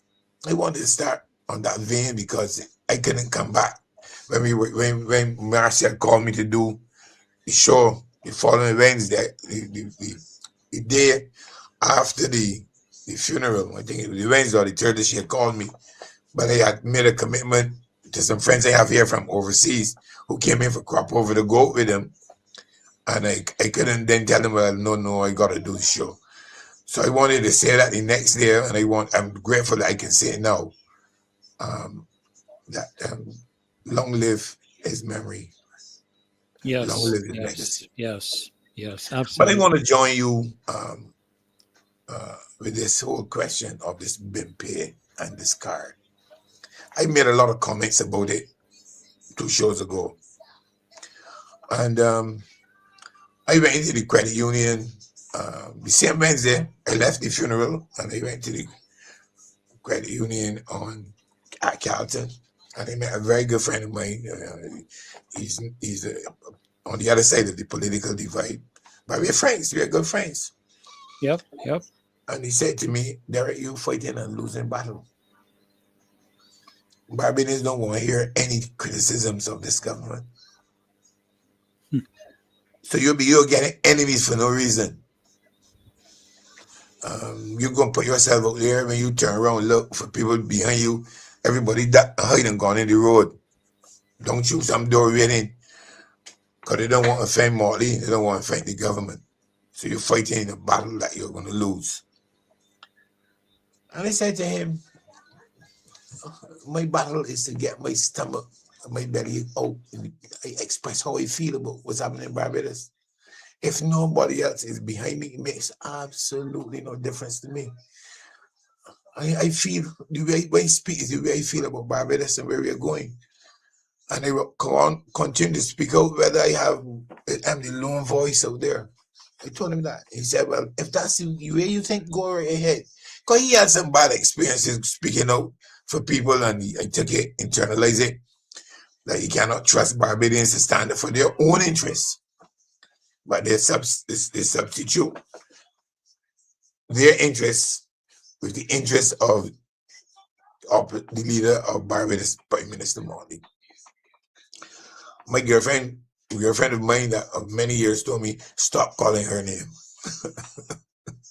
Stop calling her name. So I am trying to desist from repeating that name often. But the truth is that it is difficult to live in Barbados and not be disappointed with the way this place is being run. I spoke about BiMPay already. I'm not going back to all the things I said about it, but one of the things I said, and I will repeat now, is that there was not enough sensitization of the impact of whatever is BiMPay to most people. And the people who are more likely to have struggles are the elderly people. And I got on the transport board bus this evening. I got in there by Kadooment Road. I took out my ID card, as I always do. I travel on the transport board bus. I do not drive at night. So if I'm leaving home and I'm not getting back home before 6, I catch a bus. And I got on a bus and I took my card out and I showed the driver. He tell me, no, swipe there. Swipe there. Now, I was going to say why. I was going to ask, why should I swipe my card? My card ain't got swipe nowhere. My card is to identify me, that I am a pensioner and that I have a right to travel on the bus. I ain't got to swipe anything because I'm not paying. I do not pay to catch the bus, so I'm not swiping any card. But I said, because that's the driver now would have been in a problem. Because I'm not getting back off. I'm not going to get back off the bus.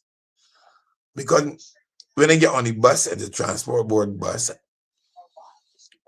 I'm privileged to be able to travel on the transport board buses, having reached the sweet age of 73 and pay no fare. So my thing is to identify to the driver that I am qualified to travel on the bus. I'm going to swipe anything. What should I be swiping? Can you imagine my mother at 91 getting on a bus and driver tends to swipe something? I keep saying that these people, this is elder abuse. This is elder abuse. When an elderly person gets on the bus, you don't have to swipe. I show my ID card and get on the bus. Don't tell me to swipe nothing. But I did it for peace. And I had this discussion about 2 years ago with a former member of the Electoral and Boundaries Commission. And I told him that y'all can't insist that people take an electronic ID card. Why are you insisting? I don't need. I can get out there on the bus with my driver's license once it's up to date. I can get on the bus with my passport once it's up to date. It's an form of identification that I am eligible for the service provided by the government of Barbados, whether it's the BLP or DLP or whatever, to travel on the bus, having reached a pension age, free of cost. So why go swipe? So that then began me to ask questions. Why is it necessary to swipe? What does swiping mean? When I put my identity card into the transport board system, what else happens? What happens? What does that information go into some band of data collection? Is it to ensure that the transport board remits money to the welfare department, or that the welfare department remits money to the transport board for the pensioners? Tell me that's why you need it. Tell all of us when we go on the bus, we are trying to tighten up the payment system. We're trying to make the system of the transfers from the welfare department to the transport board more efficient. Tell us we're not illiterate. But don't just impose these things. I did not know I had to swipe today. I did not know. And I think that is unfair. And I think that is insensitive. And it would have put me and the transport board driver at war if I had stayed with what was in my head. Don't swipe.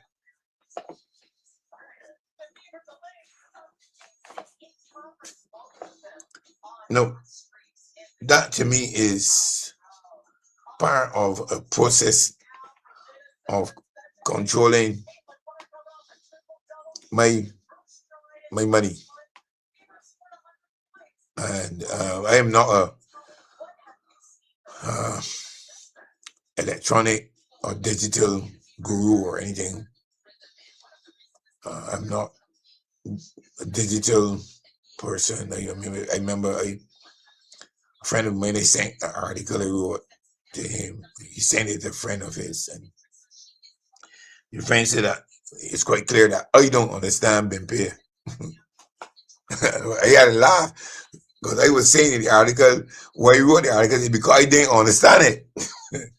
And he was saying he found me going all over the place, and I don't understand it. And all I was saying in the article, I don't understand what BiMPay is. And I don't think I'm an idiot. Some people may think so, but I don't think I'm an idiot. And we go wrong and wrong in the same circles, and this government imposes whatever it wishes. And we, the common people, have to just accept it and swallow it. And we remain silent. I really don't know what to say. We are in a very, very serious situation in Barbados, and unless Barbadians are prepared to open up their eyes and their mouths and so on, it's going to get worse. It's going to get worse. Well, Dr. Derek, while you're I can hear the phone that rang just now, distracted you a little bit. But while you're doing that, right, I'm trying to turn it off. Yeah. That's okay. That's fine. While you're doing that, though, I believe it was Minister Ishmael at the time. I was just trying to find the article, but I believe it was Minister Davidson Ishmael, who had indicated when the charge was made that the Trident ID card would be used as a matter of of tracking you, tracking your movements and so on. Mhm. He denied that to be the case. However, pensioners and elderly persons who would not normally pay a transport cost on the transport board bus were required to do what you are saying, which if you do that, you are being tracked because it tells the government when you got onto that bus and where you got onto that bus. And they would know the route that bus is taking. Now, they may not necessarily know your destination in the sense that you don't have to swipe the card when you're getting back off, as far as I'm aware. Mhm. But they would certainly know your movements because every time you get on board a transport board bus, you have to use the card. So for Mr. Ishmael to have got up and indicated that it could not be used for surveillance or tracking was misrepresenting the truth and misleading the people of Barbados. Look, I make this point. I listen to nothing any of these ministers say, and I don't apologize for it because they speak what the Indians used to say about white people. They speak with four tongues, and I mean, and they just keep believing that we are stupid. You mean there is, to me, I'm not. They said I'm not a digital person, but there has to be some rationale for moving to a digital ID card and to insist that all of us get them. It can't. You just don't ask us to do it if there is no rationale or no end product or not. You listen, come, let's do it. There's gonna be some reason why you want it done. And my ID card, blue one, my passport, my driver's license, identifies that my name is Derry Allen. Correct. And it tells you that I am over 65 or over 67. And I have a right to travel on the bus as a subsidized person by the government. So why do I need to get a digital ID if there is not something bigger? In other words, they need to track me, to track spending, routing, all the, but tell me why is it that it's Why, necessary? Why do you need to do it? Yeah, absolutely. And then when I don't listen to Ishmael, I don't listen to Ishmael, I don't listen to Jordan, I don't listen to Humphrey. You know me and Molly, I don't I hear she, but I don't listen to some of those ministers when they speak, they make absolutely no sense. And it's empty words. I read the thing in the paper this week. Yesterday's paper, I think, or today's paper, the paper with Jordan message. I'm gonna with the nurses week. I'm gonna blah blah blah blah blah blah. I mean, total rubbish. Not a statement of intent. When you're speaking to people's week, you give a overview of what happened, then you make a statement of intent. The government recognizes this and will do this. Otherwise, shut your mouth. Correct. Yeah. Correct. I wholeheartedly agree with you. Yeah. Not a lot of long talk, I think, is that old song. Empty words. The nurses this here for 60-something years, and the nurses do this. We know that. Your statement is to give government's intent in relation to what the nurses have done. If you can't do that, shut up. That's my position. I agree with you. That's why I don't care what people talk about from that short. He would never make big empty speeches unless he gave his intention, what his government intended to do. Even if he didn't get it done. It was all about intent whenever he could make a statement. Yes, this happened. This is the new intention. Even if he don't get it done, these are just talk and commits the government to nothing. And next week you can hear some statement about off the record that they plan to hire X amount of nurses. Anyhow, I just get emotional and confused about these people. We are in big trouble. Brother, we are in big trouble. we are in big trouble. No, I was with a friend of mine back from Cayman Islands today. We were talking. She's a social worker, and I was complaining that so many of our young people are behaving out of sync. They get very aggressive quickly. They do a lot of irrational things. I saw on social media a set of young boys on bicycles going in front of vehicles, and what we used to call them, they're bopping off of cars. And I like, what's happening? And she suggested to me that really what we may need to do, and I share this with you, this is what she said to me. She's a really qualified social worker who's been working social work now for over 25, 30 years. Let me have you look at our marijuana policy. Derek, you know, it's all right to destigmatize it, but when you become promiscuous with it and allow people to just give them a fight, let's say a gram, and allow them to have a gram in possession, they can have 21 grams for a day. So it's actually really 20 grams that they're using. Mm-hmm. And you're saying they're free to walk about and use that. No, they're saying it's not legal, and they know it's not legal, but no policeman is going to run behind a man that got a 5 bag or 3 bag, or you know what the bag is now because they may gun it. So she said to me that, why don't you start a focus on marijuana use among young people in Barbados and get some people to do some research and find out the extent to which that is impacting people's sense of belonging and sense of commitment and sense of understanding and so on. And I said, we raise it tonight. I said, I know that that's the area that you're good at, so I throw it out to you. Well, I'm not the expert or good at that, but this I will say, because of what my wife is experiencing at the moment from a health perspective, she's been doing a lot of research.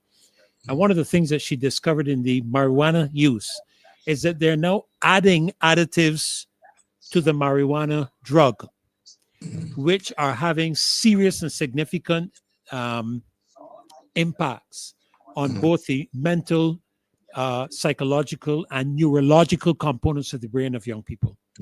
And it is producing irrational, totally unexplained conduct and behavior because of these additives that they're now adding to the marijuana drug. I'm not talking here about medicinal marijuana. I'm talking about these people who produce it for illegal drug substances and illegal drug sales because of what they're now adding to the marijuana drug itself. That these are having some very serious ramifications. So it's not the same marijuana issue that you're dealing with before. If I can get the research that she has done, sir, I will send it to you. I would appreciate that. I remember, I think it was last year, the Senator Reverend Rogers, yes, in the Senate raised the issue about it. And I did a little paper on it, and I think I copied it to him. I didn't hear anything from him after I sent it, but I put it across his social media, saying that in Canada, where they're legalized medicinal marijuana, so there are very specific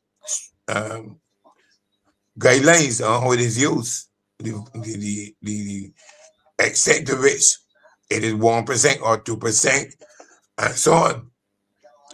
The one that is raw used on the streets in Barbados is raw. It is not like if you drink alcohol as like a rum, you drink 30% alcohol or 40% alcohol, or you drink a beer is 4%. It is controlled. When you go on the street and you buy a 5 bag, you may be getting 85% of the substance of the plant, of the substance. Right. Yeah. So I don't know. I never even smoked a cigarette in my life, but I don't know. She raised it with me in conversation, and I said when I come on tonight, I would throw it out, and I know some of the experts will be able to help me to understand if it's a real challenge or if it's okay. I don't know.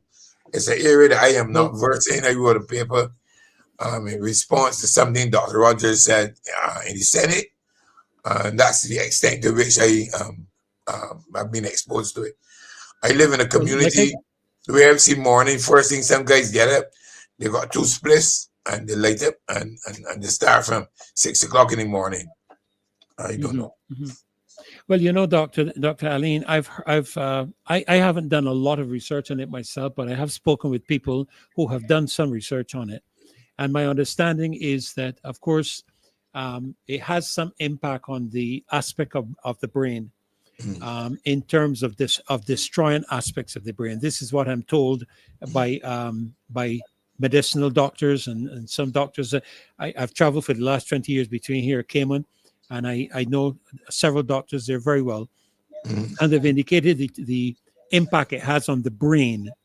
And there are areas in the brain, you know, it has been said to us that the brain does not repair. And that is, I understand, that is not correct. The brain does repair. But there's some areas that the impact of marijuana has been so impactful that the brain cannot replicate itself or repair itself. And so there's some aspect of permanent neurological damage that in some cases only becomes known when you're in the 60s, 70s, and 80 years of your life. Those is when it begins to turn up. So I'm going to do my best to try to reach out to some of them and see if they would be willing to share some of that information with me. And if I can get it, I would be happy to send it to you. Well, this is an area I will be glad to join a discussion. And between now and whenever you can put it together, I will go and do my read-ups. And I will talk to some of my little young fellas in my district about how it impacts them. It will not be a scientific study, but at least if we get a feel from them what they think about its impact. Somebody will tell me they don't do no anything, but I still gonna ask a few of them. I live in a local community. I live in a house. I live in a community. I live in Black Rock. You got any problem, Julia, for me saying that you had used it when you were a lot younger? No? Sorry, no, that I was just asking someone a question. Okay. You know, I know people who have used it and personally, and it has had some ramifications as they've got older. You know, challenges that they're facing neurologically and in terms of memory and so on. I know persons that have used it and they speak to those kind of matters, you know. But like you, I have never smoked in my life. I don't know any of these impacts. But clearly it is having an impact. And I believe we laugh at that boy. Dr. Allen is a rum drinker, and it'd be a big laugh and thing. And I smile, you know. It'd be so funny to me. I've been drinking rum from the time I was 19 years old, and I never shy away from accepting that that's what I do. But I am very careful and very conscious of what I do whenever I do it. So I find it funny, hilarious, to be honest with you. But I'll say this: it's an area that I think we need to look at. When a man drink rum, he go home and drop in the bed and he goes on sleep. You know, drunken people go home and drop asleep. Some of them go home and beat their wives. I remember hearing that. Beat their children. I remember hearing that too. But I'm saying this marijuana may be having implications and impacts on people's behavior that we need to find out and to really study. We need to investigate it and study it considerably more. I agree with you on that. But I don't want to. I just brought that because I know that you will be help me to involve an audience to discuss it at another program.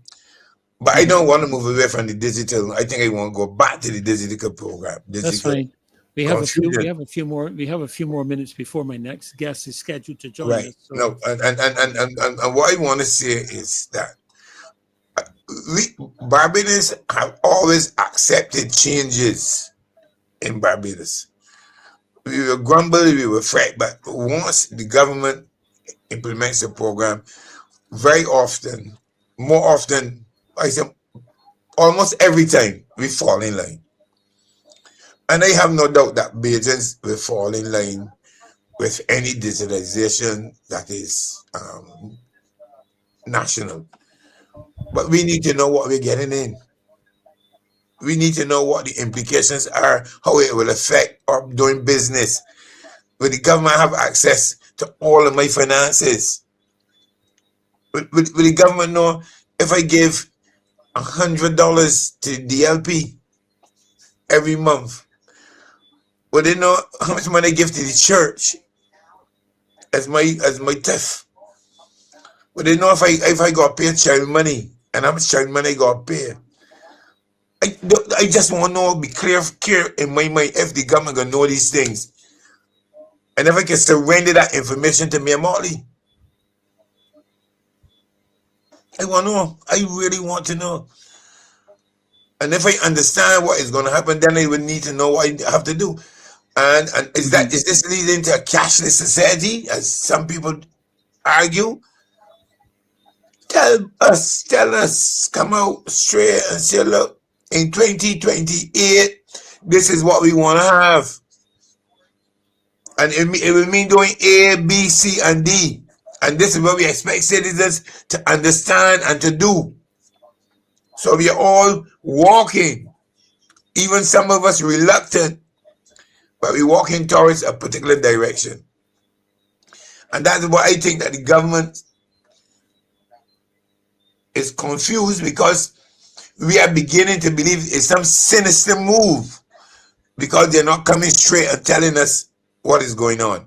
So they can't then blame people for not being ready to accept wholeheartedly this move, because it seems that there's something behind the curtain that is likely to happen that they don't want to tell us. So I urge them. I don't know who the public relations people are. The government good at that. Propaganda. This time we don't want propaganda. We want public relations. We want them to explain to us where they're going with this program. And I think that once citizens are informed, I think that they will at least make an informed decision. Yes. Well, Dr. Aline, I am paying attention to the UK. Of course, the UK has, in a sense, always reflected a bit of what either here comes to us here or the US. And the current Prime Minister, this is Mr. Andy Burnham, when he, came to office, this was in last month, he came to office. Now, under Starmer, Keir Starmer, the government proposed the national ID, and it was presented as a way to tackle illegal immigration and illegal working, simplify access to government services, and to modernize public administration. Those three key areas. But since becoming Prime Minister last month, Mr. Burnham has announced that his government, and I'm reading the information, it's coming to me, will scrap the National Digital ID scheme altogether. He said that the money earmarked for the program would instead be redirected toward cost of living measures and other priorities, including health. This is just last month, Dr. Ali. I saw the statement and the new direction, and I wish that our Prime Minister would listen to him and to find out from people in his circles the plan, how they are going to redirect the money into dealing with more pressing issues, because the cost of living in Barbados, I mean, I tell you, I saw advertised in one of the social media, whole chickens between $20 and $25 a piece. I went to the supermarket and can't find one. I went to the supermarket and can't find. They want to do something. We doing like me on Black Rock tomorrow for Kadooment, and we already making little contributions. I can't find the $25 whole chicken in the supermarket, and I won't call nobody in there. I went all of them. And the other thing is the cost of living. It is not only the supermarkets, it's tax. We are so heavily taxed. And it seems to me that the government believes that we stupid.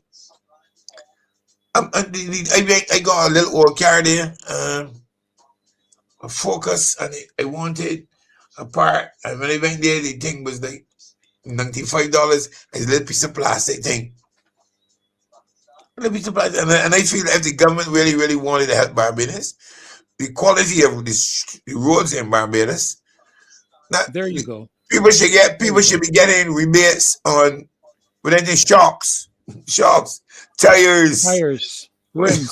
They should be able to tell no tax on tires for the next 6 months, no tax on shocks for the next year. It was so bad, breaking on bumps. Everybody, I got a cat out here by my house, and every night, midnight, you're breaking on back. Somebody breaking hard, avoiding a big pothole here. That the things that if you don't call about Marcia and them, when you are doing absolutely nothing to reduce the burden, give the drivers in Barbados no tax on those things that you are forced to purchase because of the quality roads. That is what a government should do. But Dr. Eileen, I had a personal experience of this nature where I hit a pothole with a vehicle I used to own. And I made the application to the Ministry of Communication and Works, MCW, I think it was, our MTW or something, Transport and Works at the time. And at the time I sold the vehicle, and up to now I have never received any remuneration or even a response. No, you expect to hear something. No, I don't. To be honest with you, it has not surprised me that I haven't. But listen, you talk about tires, you talk about shocks, you talk about rims. But as you know, Dr. Eileen, a lot of these vehicles that we have on the road are highly technological vehicles. Highly technological. Right. They're computerized. They're highly computerized vehicles. And these aggressive impacts that you get will affect the technology of those cars, not just the physical stuff, but the technology. I had both of my headlights knocked out. There was something called Xenon headlights controlled by the electronic system. Both of them knocked out in my car as a result of hitting a pothole. And each one of those lights was nearly $1,500 a piece. I'm serious. No, but I understand what you're saying, because they got something that is controlling is these sensors. Yes. There's a sensor. Right now, the Nissan Kick, just by argument's sake, has an automatic setting on their headlights that when a vehicle is approaching you, it automatically dips the lights. You can't get it put back on bright. You can't get it put back on bright at all unless you switch it to a manual position. You can't get it back on bright. So you could imagine the cars taking the vibration and the impact from all of these potholes, and you go down a road this morning and there's no pothole. You come up in the evening after a bit of rain and bam, you hit a pothole. You didn't even know. It will get worse with the rain. It will get worse. Yeah. It will get, and I saw a social media clip with a guy who seemed to be a visitor who was giving kudos to the minibus drivers.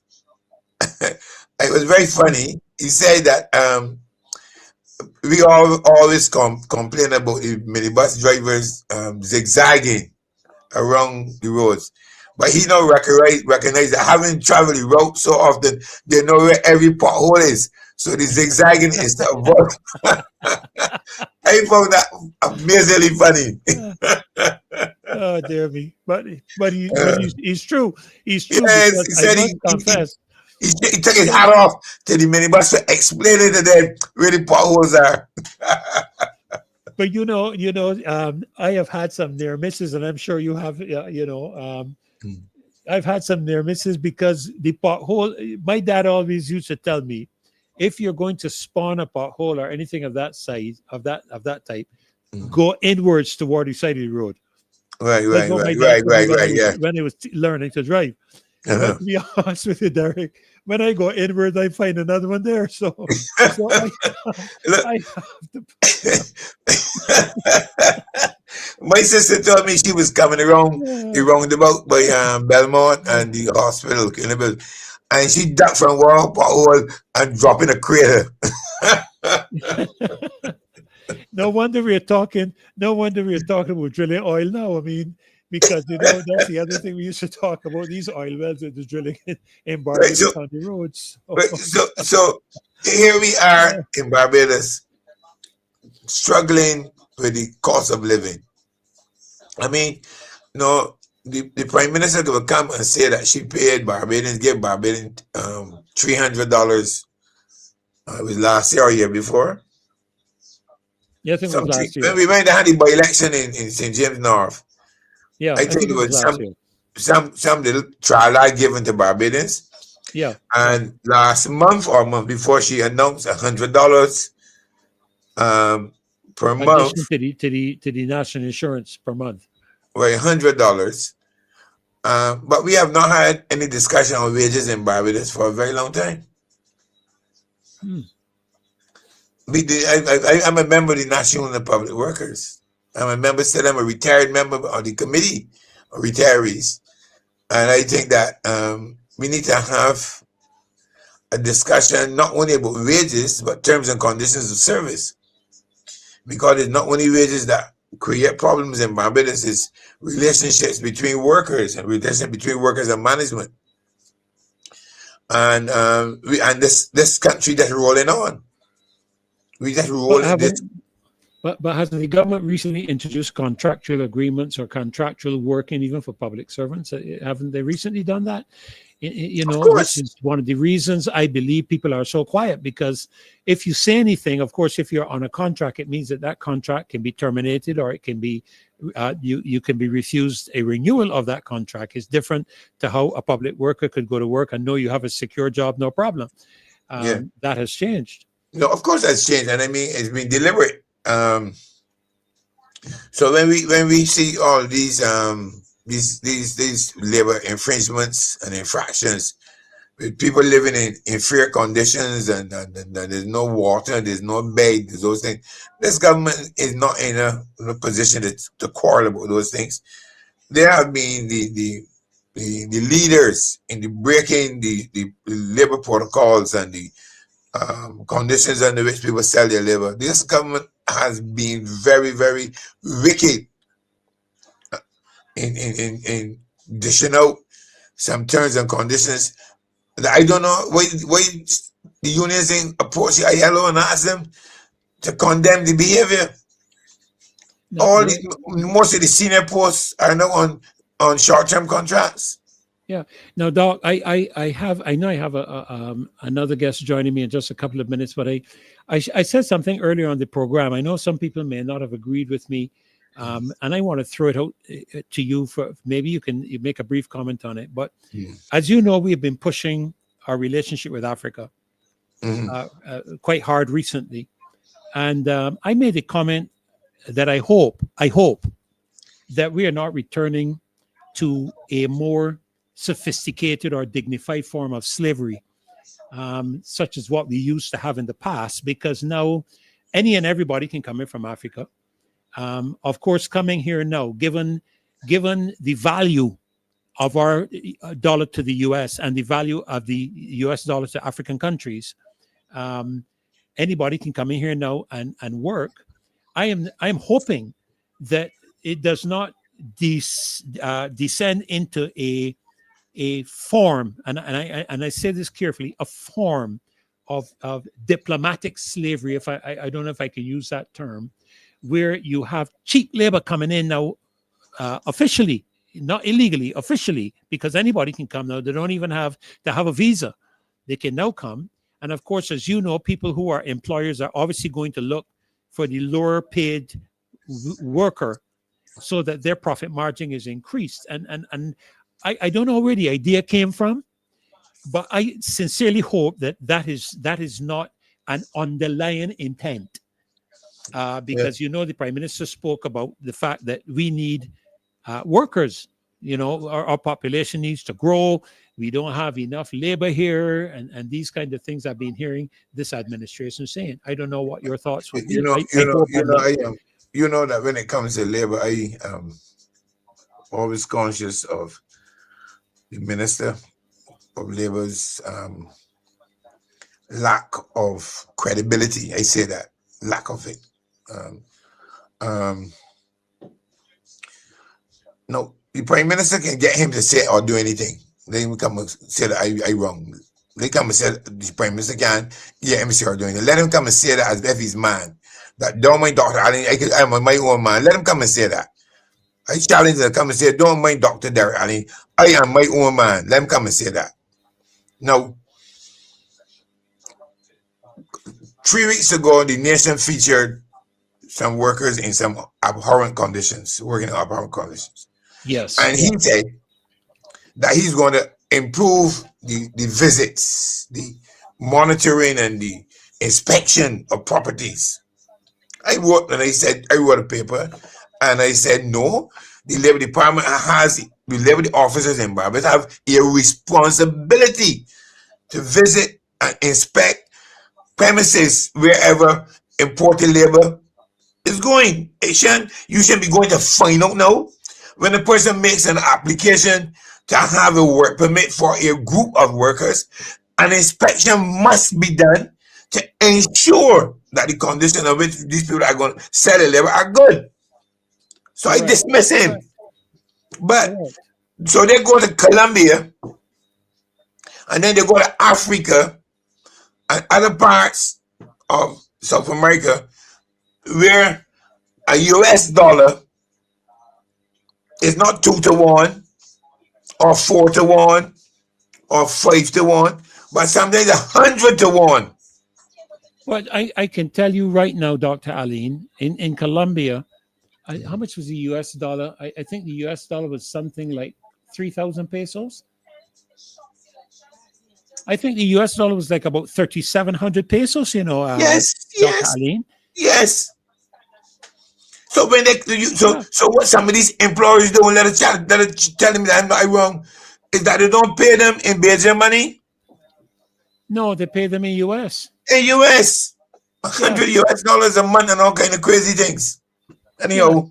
Because of what the US dollar is worth back in the country. Yes, multiply the pesos, the US dollars by the pesos. Correct. And they're going to be Western Union, send a Western Union for 70 US dollars to Colombia or 50 US dollars to Nigeria.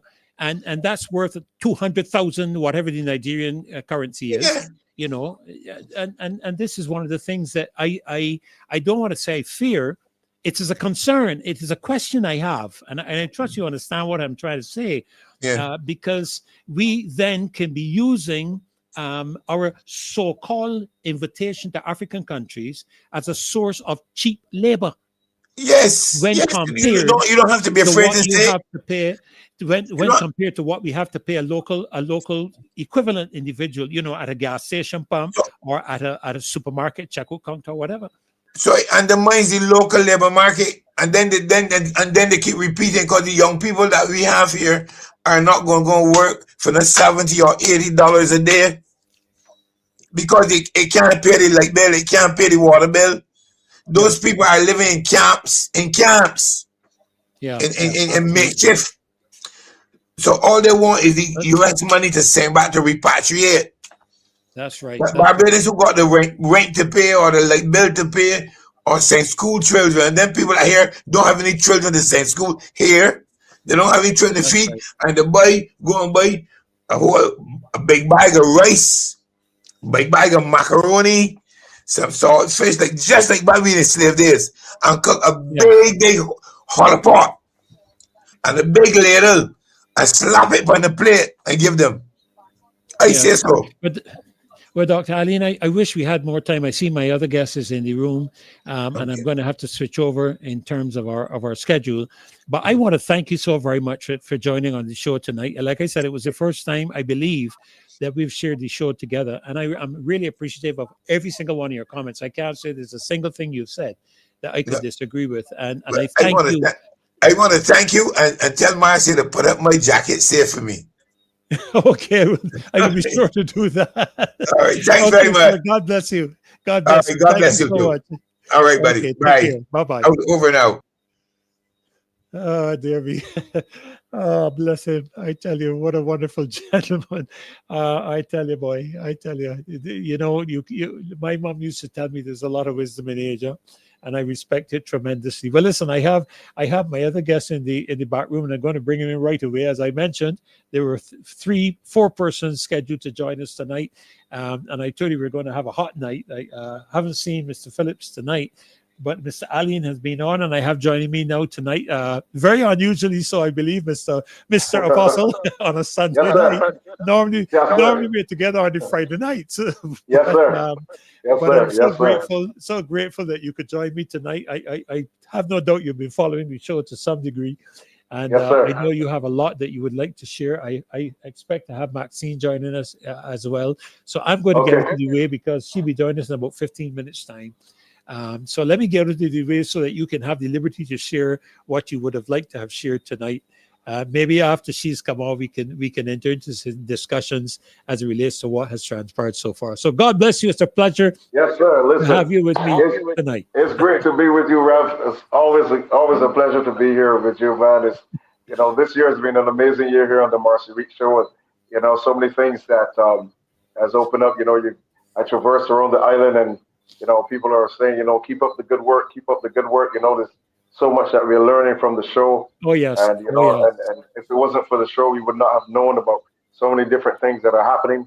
And now we're on the verge of Mr. Fauci pleading the fifth. And Not the verge. He's done it 100. It's not the verge. He's done it 111 times. yes, sir. Yes, sir. Yes, sir. I guess now more people are beginning to wake up and begin to realize for themselves uh, the atrocity that was levied on the people of the world by these individuals, and I'm hoping that it sends the message to where it needs to go, especially into the minds of the people and into their ears that we allow something um, to happen. And I listened to Senator Robert Kennedy. He was saying from studies, I don't know if it was a video that was leaked, but he was in a session where he was speaking primarily about the target of COVID and the vaccines, that they were um, targeted really on black people, um, but primarily it wasn't targeted for the Chinese and Jewish people. Well, that's what I heard from the video that was sent to me about this whole matter.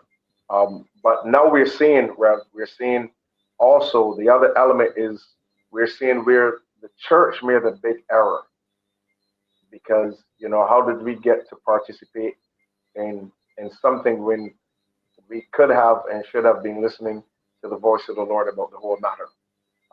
So this is something that right now we're dealing with the aftermath of the effects of this situation that has really affected the people of Barbados. And of course, you have to tread on these things very gingerly, because people are always ready to um, you know take your videos down and stuff like that. So I don't want to interfere with with the show and say things that could be liable or damaging. But one of the main things that I want to say about two things quickly. The Sorry. I think I've already done that for the show, to be honest with you, because at the beginning, I just call a spade. But anyhow, let me let you go it, ahead. it is what it is, Rev. It is what it is, and Yep, um, that's right. I want to say that those the folk who got involved in this and created this, they're not getting away with it. Something No. is going to happen to prove to the people, and now we're seeing how unstable um, Mr. Fauci is. That's a very high level of mental instability there, very high level, and I think it's very critical for individuals to understand where we are at this point. But I want to say something that is critical about, and I really want to uh, applaud you, Rev, for the statement that you made in relation to the uh, the funeral service and the way that we should have honored Sir Garfield Sobers. I really applaud you for the idea that you came up with.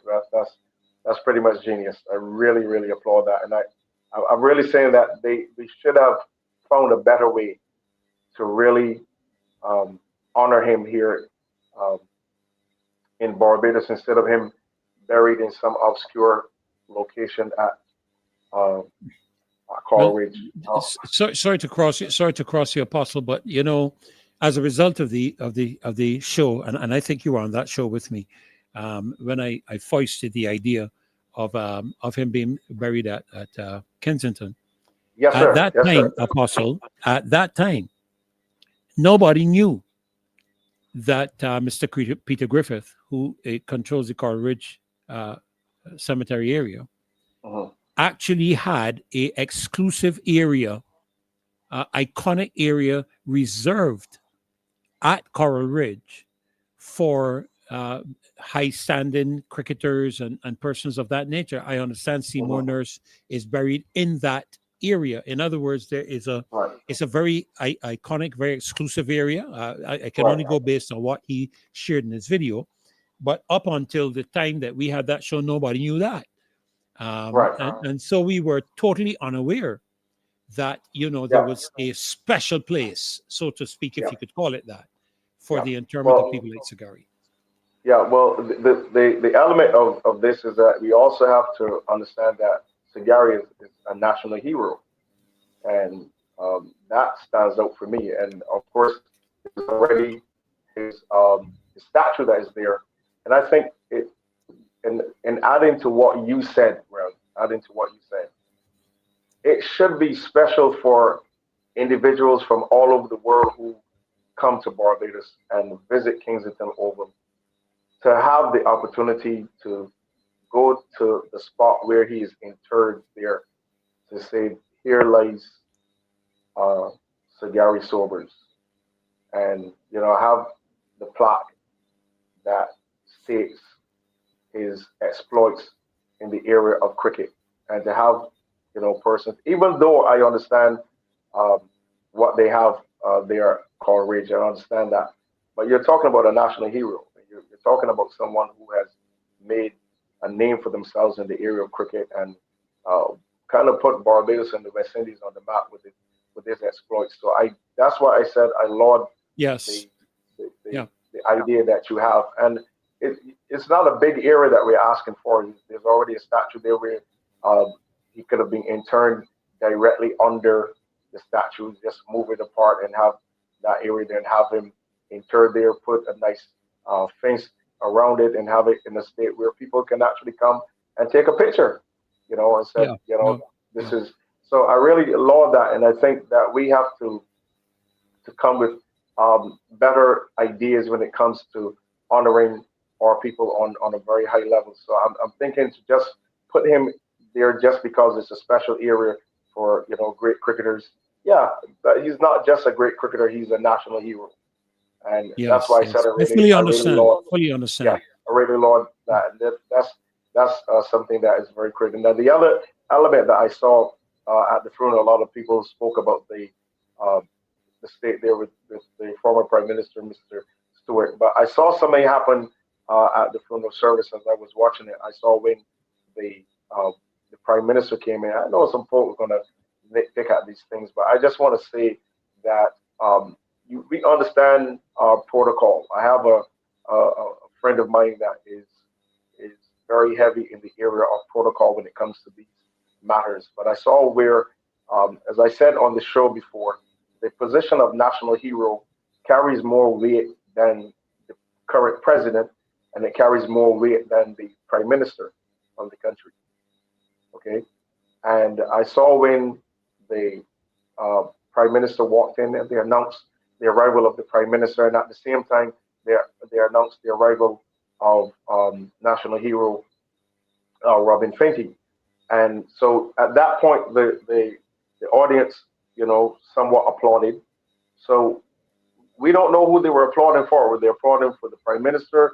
Were they applauding for Rihanna? Were they applauding for both of them at the time? So I saw that. So I said, okay, here's if we're dealing order. And obviously, you know, Rihanna does not understand her role or understand the power of her position as a national hero, because what I have seen online in understanding the height of the level of being a national hero, the highest level that a person can be awarded, especially in our now republic.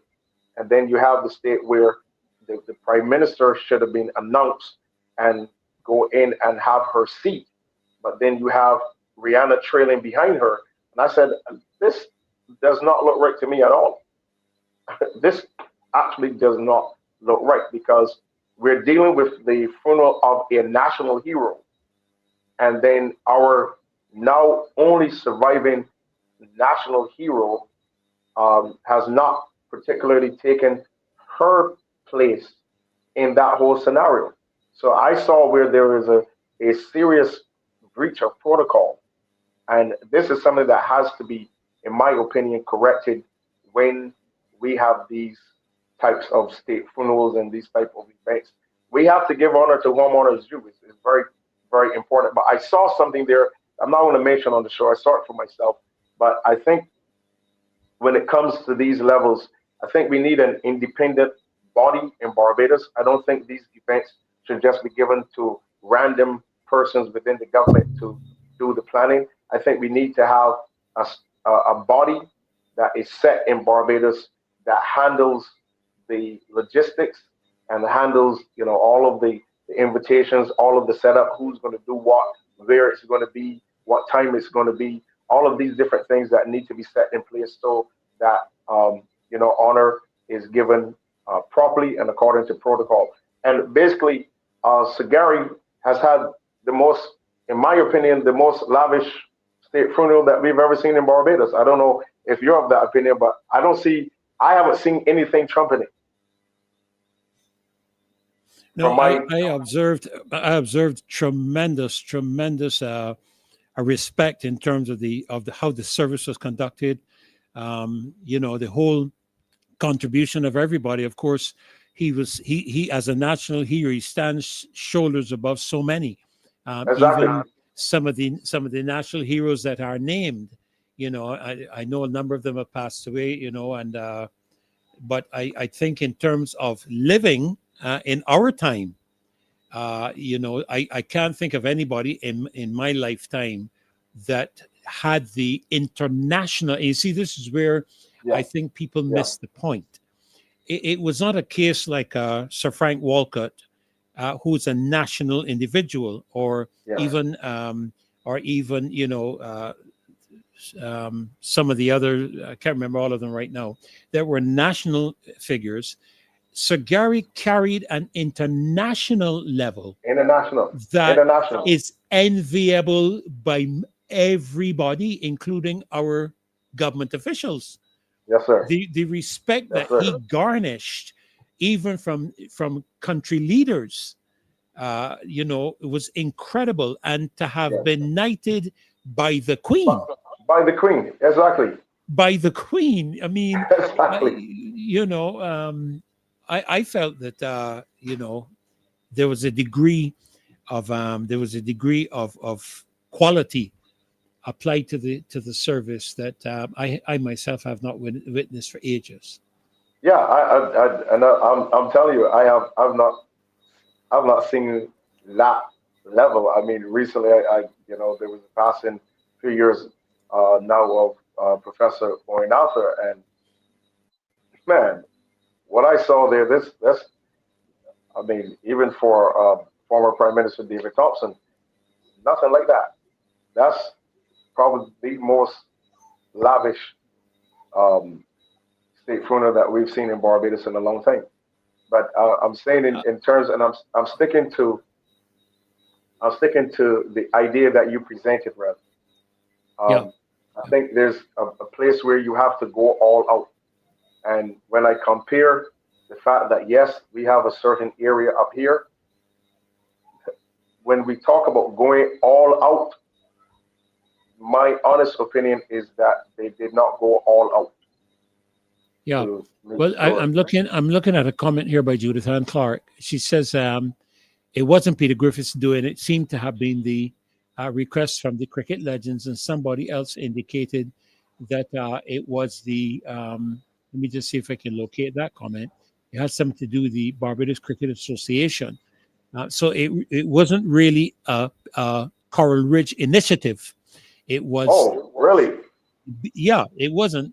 It was seemed Cricket Legends and the Barbados Cricket Association, the BCA, which, if it was, lends even greater credence to my suggestion, because they certainly would have been the people who should have recognized the level and the quality and quantity of influence and impact that Sagari had, where not just the game of cricket is concerned, but where the country Barbados is concerned. You know, yes, sir. So I didn't even know that. I was commending Peter Griffith because I know him. I was commending Peter, for I need to open up in an area at Coral Ridge. But in truth and in fact, it was a request by the cricket legends, from what thing is indicating to us here. And I hit something there. Okay. Just want to try and get back that comment. But it seemed to have come from another source other than Mr. Griffith. So I may have been giving Mr. Griffith kudos for something that really didn't originate with him. Yes, sir.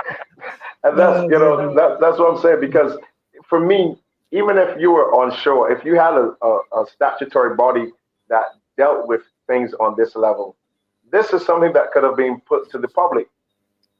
Yes. Okay. This and is something that could have been to his family. Yeah, no disrespect, no whatsoever. But this is something that could, whatsoever.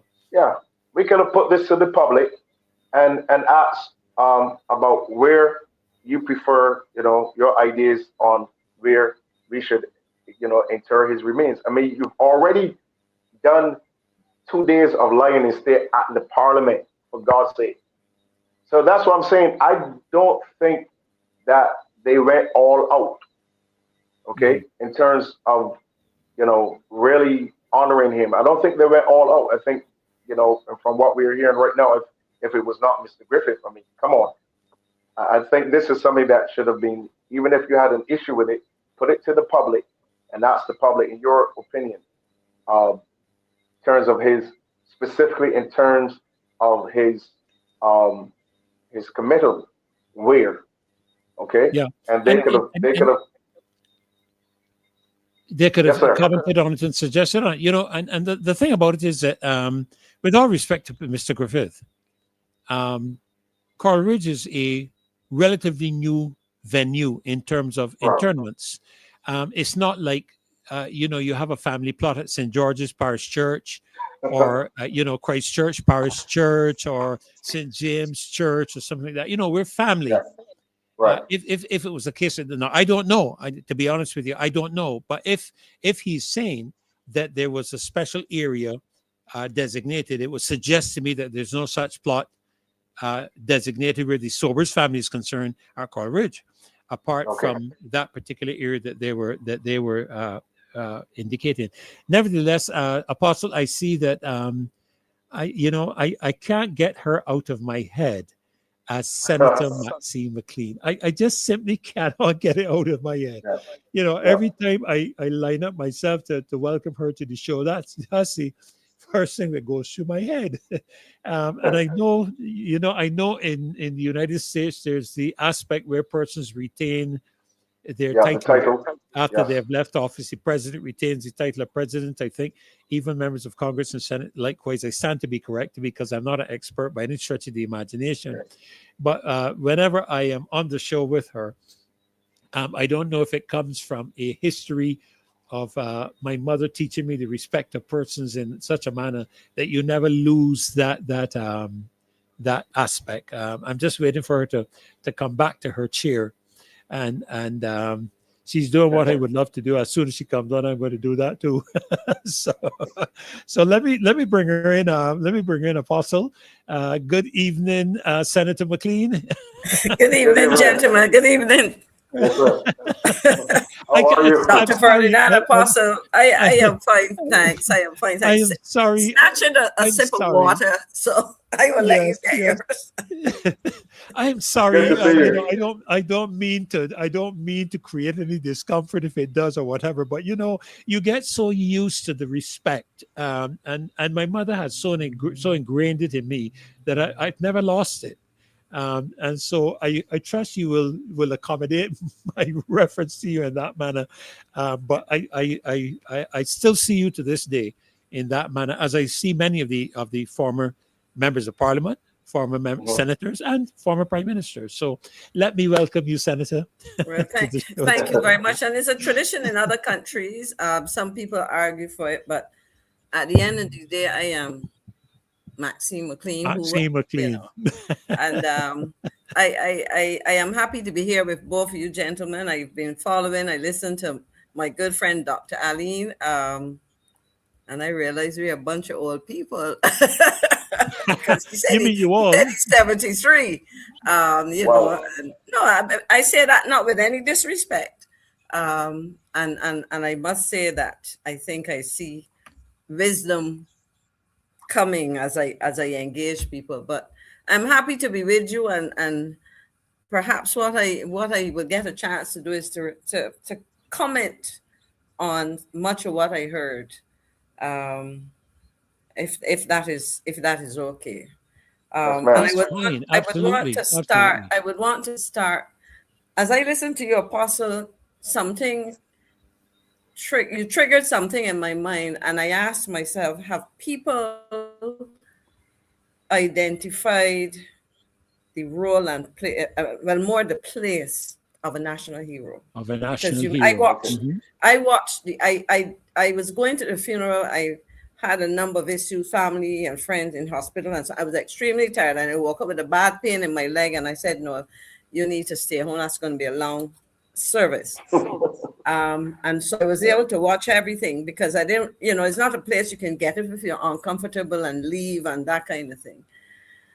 And let me preface my comment by saying that a state funeral is the greatest tribute or honor or ceremony that we can offer a fallen hero, a fallen, a national who has made contribution. It's something reserved for, and we've now had our national heroes, Cigar-Free Sobers. He passed away and we had to bury him. It's governors general. Now we would have presidents, prime ministers are usually accorded state funerals. And so there is a level of dignity and proper protocol that goes with that. And I observed, and if you would notice, I remember people were, let me deal with this photograph that I saw. People were circulating a photograph of former prime minister from the short sitting by himself at some point. Now, as I tell people, a picture is a moment in time. But I sought to explain to the person, because I thought that the person who posted it and the comment that went with it was intended to create mischief. Because as a former prime minister, there's something called a table of precedence when you look to invite people to sit, yes, to seat people, etc. And a former prime minister sits before members of parliament, cabinet, etc. And therefore, if you remember, the cabinet joined the procession to Kensington in a group. And so they would have arrived at a very specific time. Other guests would have been informed to be seated in advance of that. And so that explains in part why he was sitting in a set of seats by himself. And as I pointed out to the person, if you look in front, you would have seen a chair that looked different. Yes, and this was a large wooden chair. Now, I was wondering why, if I remember correctly, why the national hero was not sitting in one of those chairs. Right. But that takes me back to something that you were saying, Apostle. So that explained, it was a timing issue when that photograph was taken. But when I saw who posted it and so on, I just said mischief. And I told the person, ignore that. And I shared some other photographs. But that's a kind of an aside. I am wondering whether the keepers of protocol, as I would call them, have worked out clearly how we handle our national heroes. Well, we had two living national heroes. We only have one now. Because, as you said, the prime minister perhaps should come and be seated. Should, as far as I'm concerned, let me put it this way, and be seated before her. Because Yes, ma'am. what I asked the question, what constitutes a national hero? What status do we accord that individual? Because typically we have a list, a number, they're all deceased. And so, but we have living national hero. And some people have called for additions, and who knows, somewhere in the future, you may have another living national hero. So I think that is clear. But my concern, and you mentioned the organizing, I had the honor of organizing the state funeral for Prime Minister Thompson. And all I can tell you is that given his state of health, there was an anticipation that something like this had to be done. And there's no morbidity to it, but you were made aware that an occasion will arise and you will have to plan this thing properly, right? And so I remember being asked to meet her, the then cabinet secretary said, I need to speak to you. This was when it was clear. I think the Prime Minister had written a letter to Barbados and all of these things and spoken to the people. And she said, you may not want to deal with this, but this is a reality. I make that point to suggest that a national hero in his 90s is something that you anticipate. He may live to 100, he may live to 113. We have had a citizen, our longest living citizen, if I remember, would have been 113 years old. But yes, you would notice that there are preparations made, and there's nothing morbid about it. And you prepare to the extent that you should as an institution without necessarily involving the family in the parts that the family be involved in. So I was very concerned, and I must say that I was comfortable with the general execution of the exercise, because I had some serious problems with the state funeral for Prime Minister Arthur. Okay. I had some serious problems. There were, to me, number of awful errors. Yes, ma'am. And I remember being invited to assist, to represent, because one of the things you do is to have representatives of the family. And when Sir Lloyd died, I was asked to assist the family. And I was very concerned because I saw what transpired in this, as I said, Prime Minister Arthur's funeral. Now, I can also say, if my memory serves me well, that Sir Lloyd was very clear in terms of his funeral service, etc. I guess because of his own religious beliefs, etc. And so that there were some very clear guidelines to be followed in terms of that. But you are correct. I think these are things, and I must say, well, and I will say it, down to presentation of self. Yes. And I leave it there. Ma'am. I leave it there. Because there are certain things that, call it tradition. One of the beautiful things I like to see is what the British do when they have certain ceremonies and so on. The tradition, the pomp and ceremony. I mean, ours may not reflect that, but there is a level of, yes, ma'am. And I must tell you, and this was perhaps one of the benefits of being at home, because I got, as I said, with a terrible pain in my left leg, and I said, you know what, I don't want to have any issue, because it was, but to sit and watch the Barbados Defense Force and the Barbados Police Service, the president is not seated before the Prime Minister. When the president arrives to an event, it should start as soon as the president, and you would notice the president was not, he came in, and there's a time, and you see, this is what I love about our BDS. These people do it. Listen, I can tell you that they do rehearsals, and remember, you have, for anybody who's gone up the steps of Parliament, you would know that those steps are very tricky. They are very, they're steep steps. And for example, I can, with the lying in state and so on, they rehearse with a casket with the exact kind of weight. I remember the night that they did the rehearsal, standing for Prime Minister Thompson, standing in the courtyard and realizing that there was a high polish on the stairs. And I said to the clerk of parliament, do something about that, because we cannot have any, it was just so, it looked good, but the question was, what will that do to the shoes of those officers of the BDF who are, taking that heavy coffin as it was, based on the material, the wood that it was made of. So down to those kind of details.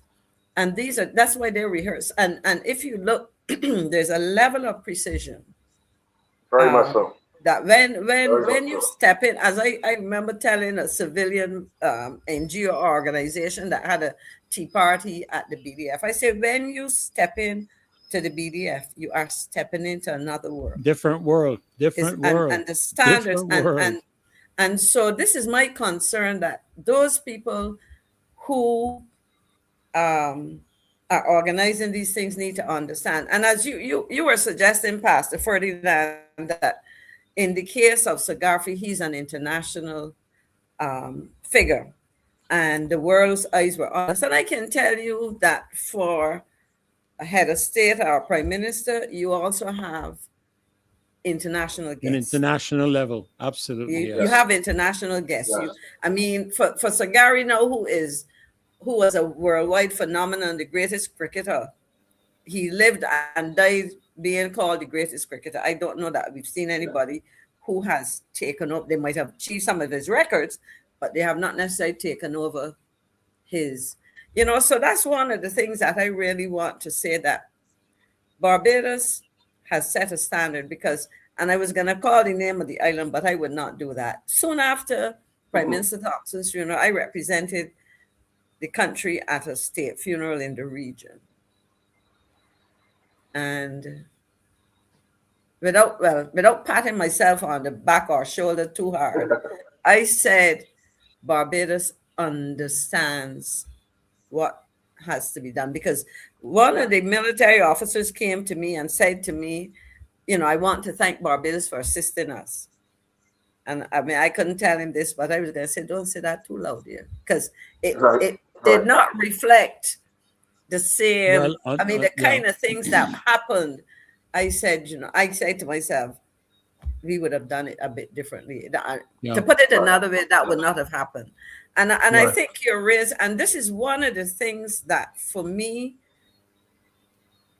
illustrates the need as Barbadians to remember what traditionally it has meant to be Barbadian and what makes us proud of Barbadians. Yeah. I don't know. Martin, I want to ask you a couple of questions, and Apostle, you can lend an ear to this, because while you were speaking, I took the liberty of looking at the table of precedents for Barbados. And I'm just wondering, on the basis of what you all are sharing, if there is not a need to review the table of precedent, because I don't know that it's something necessarily cast in concrete. And when I go down through the list very quickly, you will probably understand why I say that. Mm-hmm. In terms of the table of precedent, the president is ranked number 1. Yes. And the prime minister is ranked number 2. The chief justice number 3. The members of cabinet number 4. The attorney general number 5. Former governor general number 6. National hero number 7. Number 7. Yeah. So I'm just thinking in terms, the president of the Senate is number 8, the speaker of the House number 9, leader of the opposition number 10, and so forth. But since we're talking about national heroes and the level and the significance that they represent on a national and international level in some instances. I am surprised that because and the question, you see, with a living, because the question, let me ask the initial question. What exactly are we saying when we name somebody a national hero? A national hero. Right. Yeah. What qualifies them to be awarded the level, or not just the title, the level. But what is a national hero? Because if you're gonna have that, you know, because to me, you're relegating that person, because I hadn't looked at the table of precedent to see where that person fit. But I didn't recall it was so, but it's so far down the list. But Yeah. that's an interesting one. Yeah, that's Very why I interesting. raise the perspective that you know, there may be I don't know how the table of precedent is formed or how it's originated or whatever. But to me, nothing is cast in concrete in life. Something can be changed. I mean, if we're a republic Yeah. and we're changing out of the old system to the new, maybe we need to review some of these positions in terms of Exactly. protocols. You know what I'm saying? Yeah. Maybe that has to be considered, because I find it difficult to accept the fact that the attorney general comes before a national hero. It's good. That's This is, I mean, I understand the president is head of state, he or she Yeah. is that, Yeah. right? And then the prime minister, the head of government, and I then the would Chief expect there Justice. that the chief justice, but somehow, well, again, as I said, that's a question we have to ask ourselves: what But you ra- significance do we attribute Yeah. to national A to national the hero. status Exactly. of national hero? Yeah. You Yeah. know, and so Living or that's, dead. Well, of course, but if they're dead, they won't be they attending, don't right? have to Except be at their seated, or funeral. they don't have to be accommodated or invited or recognized. I mean, recognized beyond what we do. And this is, in fact, some people may tell you this is a challenge, but I think that if we say a national hero is supposed to be some exemplar who has really stood out because of his or her contributions, accomplishments, whatever the case may be, then we decide that this person is sufficiently worthy. And I think that's a national discussion that we should have. You should have. Yeah. I You agree know. with that. Matter of fact, Sorry, go ahead. when I attended the funeral for Professor Owen Arthur, I saw something because I was sitting in the tent on the south side of the church, and I saw when at the time our president Sandra Mason left and I was sitting next to one of our members, and I said, "Oh, we got a problem," because when she left, she came through the south door. She came out through the south door of the church, which is the door that is facing Church Street. So when she came out with the reverend and with her aide. And when she came out, and the look that was on her face, I looked at my minister. I said, "Oh, something's wrong." So we're talking protocol and breaches in protocol, and I think the time has come to make a decision to have a body that clearly defines what happens when we have these levels of events in Barbados, because these things, when you have a breach of protocol, creates more and more problems all the time. And I saw that for myself. In terms of what you saw, you know what is critical? That the people go and do what they call a recce. You have to go and examine and identify all of these things, because perhaps, I don't know if the door opened onto an area, if it was crowded, if it was, let's say it was taking onto alley or something. I'm just using examples. That so it is also the need to pay attention to detail. Yes, ma'am. It's absolutely critical. That's it, Madam attention to that detail. is it. I'll give you an example. We used to have every 2 years a diaspora conference, and I remember at one of the conferences I said, "Okay, let me go with you all to Lloyders Sandyford Center and see for myself the final layout, etc." And when I got there and I saw how they had the platform laid out, I said, "So how are you going to get people off of there?" So in essence, if I had not gone, I would not have picked up a major error in terms of moving. In the same example, in that a different but similar kind of thing.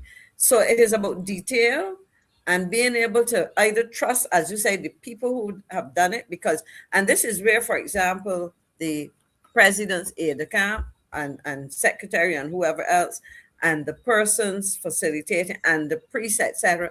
These are the things you have on a checklist. Make sure. Yes, sir. I mean, we have heard of to use a very different example, a show at the Botanical Gardens and having the former president sitting there to chemical toilets or something. I remember hearing people complain about.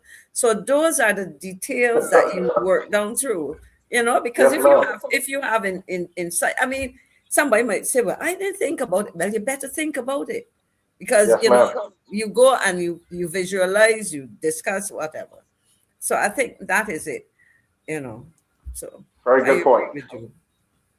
Very good point. No, I think they're all very good points, and especially Maxine. I know our time is gone, a minute after 10. Time flies when you're having fun, I guess. But you know, I think you made a very valid point in terms of the stature of what we consider a national hero to be. I am not myself familiar with the government's criteria, you know, to award such a position to any individual.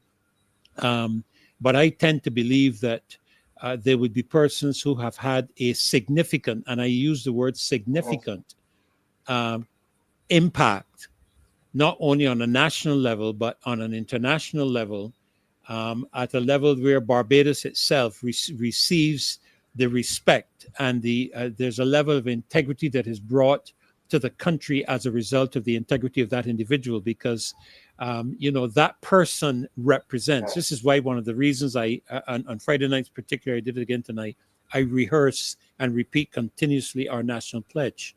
I pledge allegiance to my country and to my Barbados. flag, to uphold and defend their honor. And by my living, this is the important thing to do.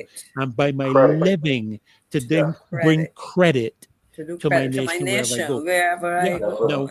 No, I because I'm a minister, and I know, Apostle, you're similar in this. I pay attention to a word, and I want to know what every word means. What does it mean to bring credit? What is credit? What do you define as credit to my nation? How do you describe that? Because there are a number of things that can form credit, you know, in terms of recognition, but it does not necessarily qualify an individual to be considered a national hero. So I would want to know, I would want a breakdown. And, you know, like I said, I guess it's just my ministerial part of me, because when I read scripture, I don't read scripture like other people do. I break it down to the original language. I want to see what is the Hebrew. I want to see what is the Greek. I want to see not only the meaning of the word, but the culture within which that word existed at the time. And if that culture, if that meaning in that culture at the time still prevails today. Those are the kind of things that I do in terms of breaking down. And I know, Apostle, you would do that, because we like to get to the heart. We like to get to the truth. Yes, sir. Get down to the nucleus, yeah, and so I would want to break down every single component. And people might think, well, Rev, you're being too detailed, but it is details matter. You know, details matter. And when I look at the table of precedent, I pulled that up off of AI, and I was just trying to get through to the Parliament website to ensure that it carried the same definition. But I doubt AI would be incorrect. Yeah, well, I doubt it depends on where it it pulls its information from. Yeah, where it pulls the information from. Absolutely. But they probably get it from where you were looking, so where you were hoping to look. Yeah. So, you know, I observe that, because I think we really do have to review this, and I think it would be prudent. Let me use that word, that expression. It would be prudent, especially now that we are a republic and we are charting a course for ourselves, or supposed to be charting a course for ourselves as the newest republic, I think, in the world. I think it still is. I don't recall hearing of any since 2022. I don't think so. I don't think so. As to what it means, you know, this is why I think so many people attach such a strong position on the Day of Republic and the Day of Independence, which I felt should have been separated, because one carries a legacy of years of an individual who didn't just represent the country, but they charted the course of the future of the nation. So that's one of the reasons I felt that way. So, but anyhow, it's 10:05, so I'm going to invite you, Apostle, to give your closing remarks. And Maxine, I know you came on late, but I really thank you for taking the time. Nevertheless, I understood why, but that is okay. I will give you the excuse that I received. I don't know what you said, but the one that I received, but I will leave it at that. And after Apostle, certainly I would love you to make your closing remarks, and we will. I will try to again honor Mark Lord, who I understand just passed away, I think a day ago, and contributed so much in my mind. I don't know in the minds of others, but so much to the culture, the real culture, I call it, of Barbados. And the song that I'll close is the one I began with, which I think is his identifying mark, so to speak. Go ahead, Apostle. Rev, in relation to what you said there, my closing remarks, I remember being in Milton Keynes preaching at a multicultural church. This is membership from Sweden, Norway, right across the UK, including Caribbean, Trinidadian, Jamaicans. And I after ministering there, I went into the office with the pastor. And then later on that year, his personal aide came to Barbados, and my wife and I were able to, take them around the island. And he said to me, I have something to tell you. He said, you're the only minister from the Caribbean that our members have said they understood what you were ministering. They said, we've had ministers from Trinidad, we have ministers from Jamaica, and of course, the Jamaican ministers is always, you hear me, and he said we actually had one, he was trying to say unruly evils, and he said the unruly evils, and so the people couldn't. The people were like, what is unruly evils? They couldn't understand. So you talk about doing credit to your nation wherever you go, and that's one of the things that I am very cognizant of whenever I am traveling on behalf of World Harvest, do anything for our ministry. I also take into note I am also representing my nation, and I think, as Madam McLean said, we have to really find out what our protocols should be, what our standards should be, what our dress code should be when we're dealing with matters on these levels. So tonight, I think we really need to sit down again and really, Barbados had that before, and I think we need to sit down again with these styles and different things that people think are cool, but they don't lend to a proper reflection of our nation on a national level. And I think the time has come for us to really understand what it means to do credit to our nation wherever we go. Wherever we go. That's my final remarks there. Thank you so much, Madam McLean. Well, actually, what I am hoping going forward to talk about, I noted as I was reflecting on this weekend that our next public holiday is Independence, and we are getting ready, or we are in the process of celebrating our 60th, anniversary of independence. Yes, it was supposed to have been a year-long celebration. The Prime Minister has indicated that she's truncated it. And so I think as I go forward, I want to reflect on something that we talked about in our 50th anniversary, and that was an examination of who we are as a people. I think it is so critical, because when I listen to the discussion about migrant workers and the behaviors and the concerns and what drives a person and how they may end up living in a society, it is going to be important that we as Barbadians understand who we are and feel comfortable yes, in ma'am. our traditions. And I will end with Mhm. something that we can discuss, because as I listen to the suggestions about where our national hero should be buried, I do not like Kensington. A resting place is supposed to be peaceful and tranquil. And I am not comfortable that we have enough of that there and all that when you think of, and I use, for example, Sir Frank Warren's grave. That's on a campus. That's the university. He was associated with university, etc. But it is on a little mound or a little hill that is separated from the mainstream of the campus. And when I think of crop over effects and Kadooment and everything, poor Sir Gary will not get to rest very well. You know? and I think what I heard was that at Coral Ridge there is a legends. It is the legends area, you know, and it can be marked. I mean, I go to Mount Pleasant, and I see the tombstone of Owen Arthur, and I know taxi drivers take people there, and I anticipate, and we know that at Coral Ridge, depending on where you are, you can have tombstones, etc. And I'm sure that so when I saw because what was cemented for me was when I saw the area, and I said, you know what, with the tranquility of the trees and so on, it just transformed that area of that cemetery for me. So I thought I would share that with y'all, because I don't know if I would like people jumping up and prancing up and doing bad if I were him, you know. So I just if Kensington had more space, I certainly would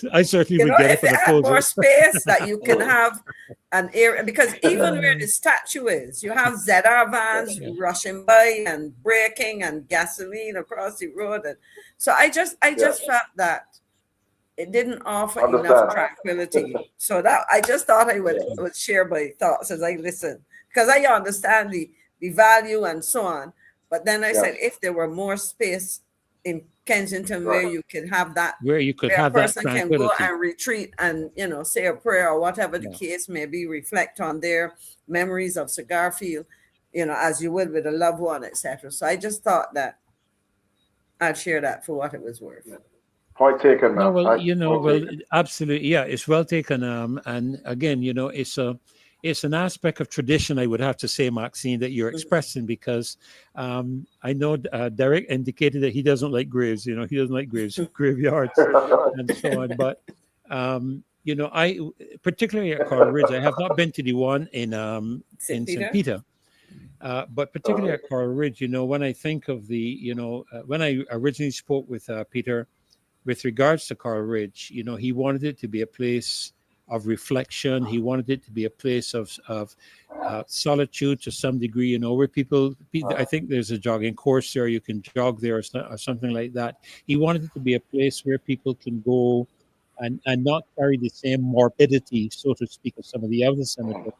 Place where persons could come, sit, ponder, reflect, meditate, jog, whatever. And I take your point where that is concerned. And you know, I find that sometimes we are quick to dismiss all of our tradition in the guise of moving forward and becoming, you know, more technological or more modern or whatever. But I think, and as a result of that, we're quick to try to eliminate any of the colonial vestiges that remain, when in truth and in fact, some of them have created the quality of people that we are today.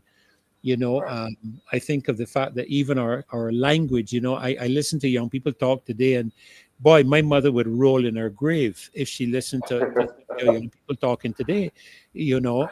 And as a matter of fact, when I listen to people speaking in Parliament, you know, I am stunned that daddy, you know, daddy, and you know, the way they talk. And I appreciate we have our dialect. I appreciate there's a place for that, but not. Yes, you know, I think there's a place for that. You know, so I think that it is a mistake for us to dismiss some of our valuable traditions. And I would like to think that we would reconsider holding on to some of those aspects that have made us the people that we are today. Well, I want to thank both of you for coming on. Nevertheless, in his absence, I would like to thank Dr. Derek Aline, and I would like Jason to know that we did miss him tonight. He was supposed to be on to continue the discussion with regard to the economy. But I want to remind you all that tomorrow is the 31st wedding anniversary of Marcia and Dave. I'd like to remind you of that. So be sure to message her whenever you see her, or the next time she's on the show. Be sure to express your greetings to her as we did tonight. And also, we want to remind you that there's no show tomorrow night, but that Marcia will be going live all day tomorrow from 8 o'clock with the WALKHOLY Band. That's why there's no show tomorrow night. And there won't be a show on Wednesday night, because not only is she going to need to recuperate from that, I mean, I can always fill in terms of the hosts, but she's on holiday, and there are aspects of the creation of the show that I'm foreign to, all the wonderful imagery and so on. I have no idea how to create that. Absolutely none. And certain things I can do. I can get the videos out of the media assets and so on, which I will do as we close. And, so there won't be a show on Wednesday night, but we are coming back on fire on Friday night. Okay. I don't know who our guests will be. I don't know if Apostle will be there. I don't know if Maxine will be there. I don't know if Carolyn will be there, but there's going to be a show on Friday. Yes, there will be one. Okay? And of course, as we close, we again want to extend our deepest condolences on behalf of the show, on behalf of Marcia and all of the contributors of the show, to the family of Mark Lord. We certainly recognize his contribution to the culture of the country, and we thank the family for sharing him with us. So God bless you. Thank you. Maxine. Thank you. Enjoy the rest of the weekend or the holiday, because we're now into the beginning of a week. So all the best. And to Marcia and Dave, I wish you many more. Another 31. Another 35. Yes, I agree with that. 35? 35, yeah. 35. And just last month, I batted out 44. Wow. Very good, very good. You're getting close to the 5-0. Yeah, I know, but Maxine, as we close, let me just share this one comment my wife made many years ago.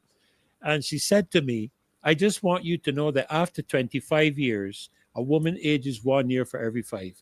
So I have embraced her philosophy for that. So I have to start subtracting some numbers from my age. Yeah. But I have embraced it as a man. I said, well, you may want that only for women, but I embrace that as a man. So.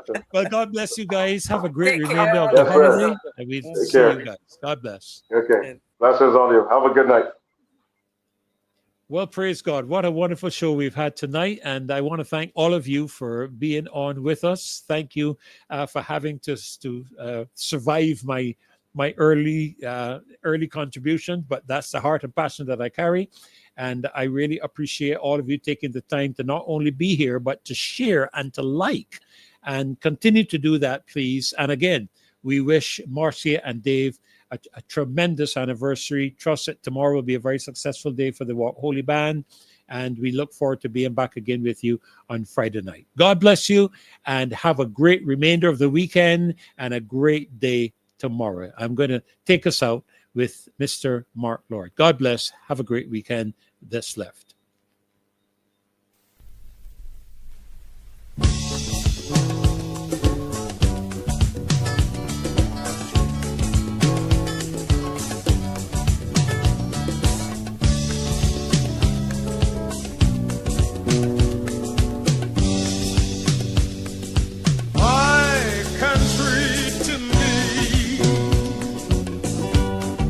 Sense of feeling free and having the right to speak your mind out.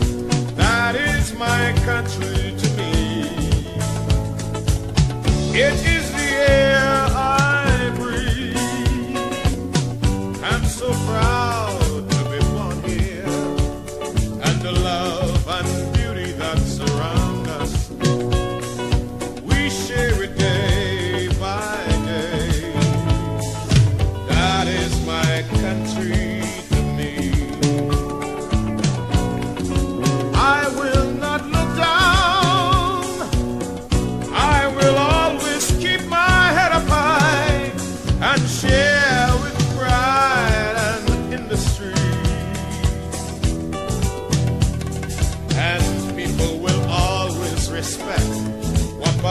Barbados means to me.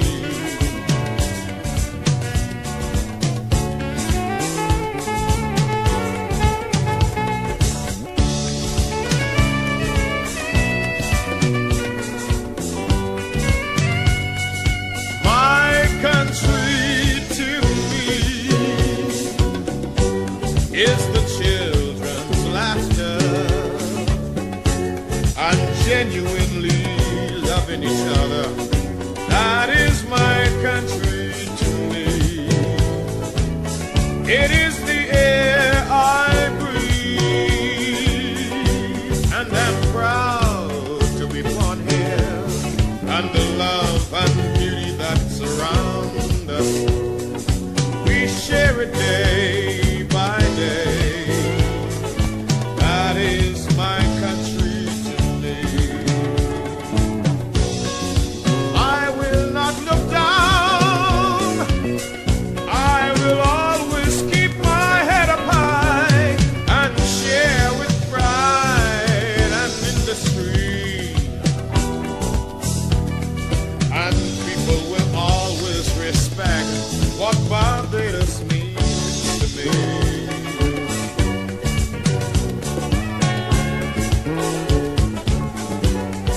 That is my country to me, yeah. That is Barbados to me.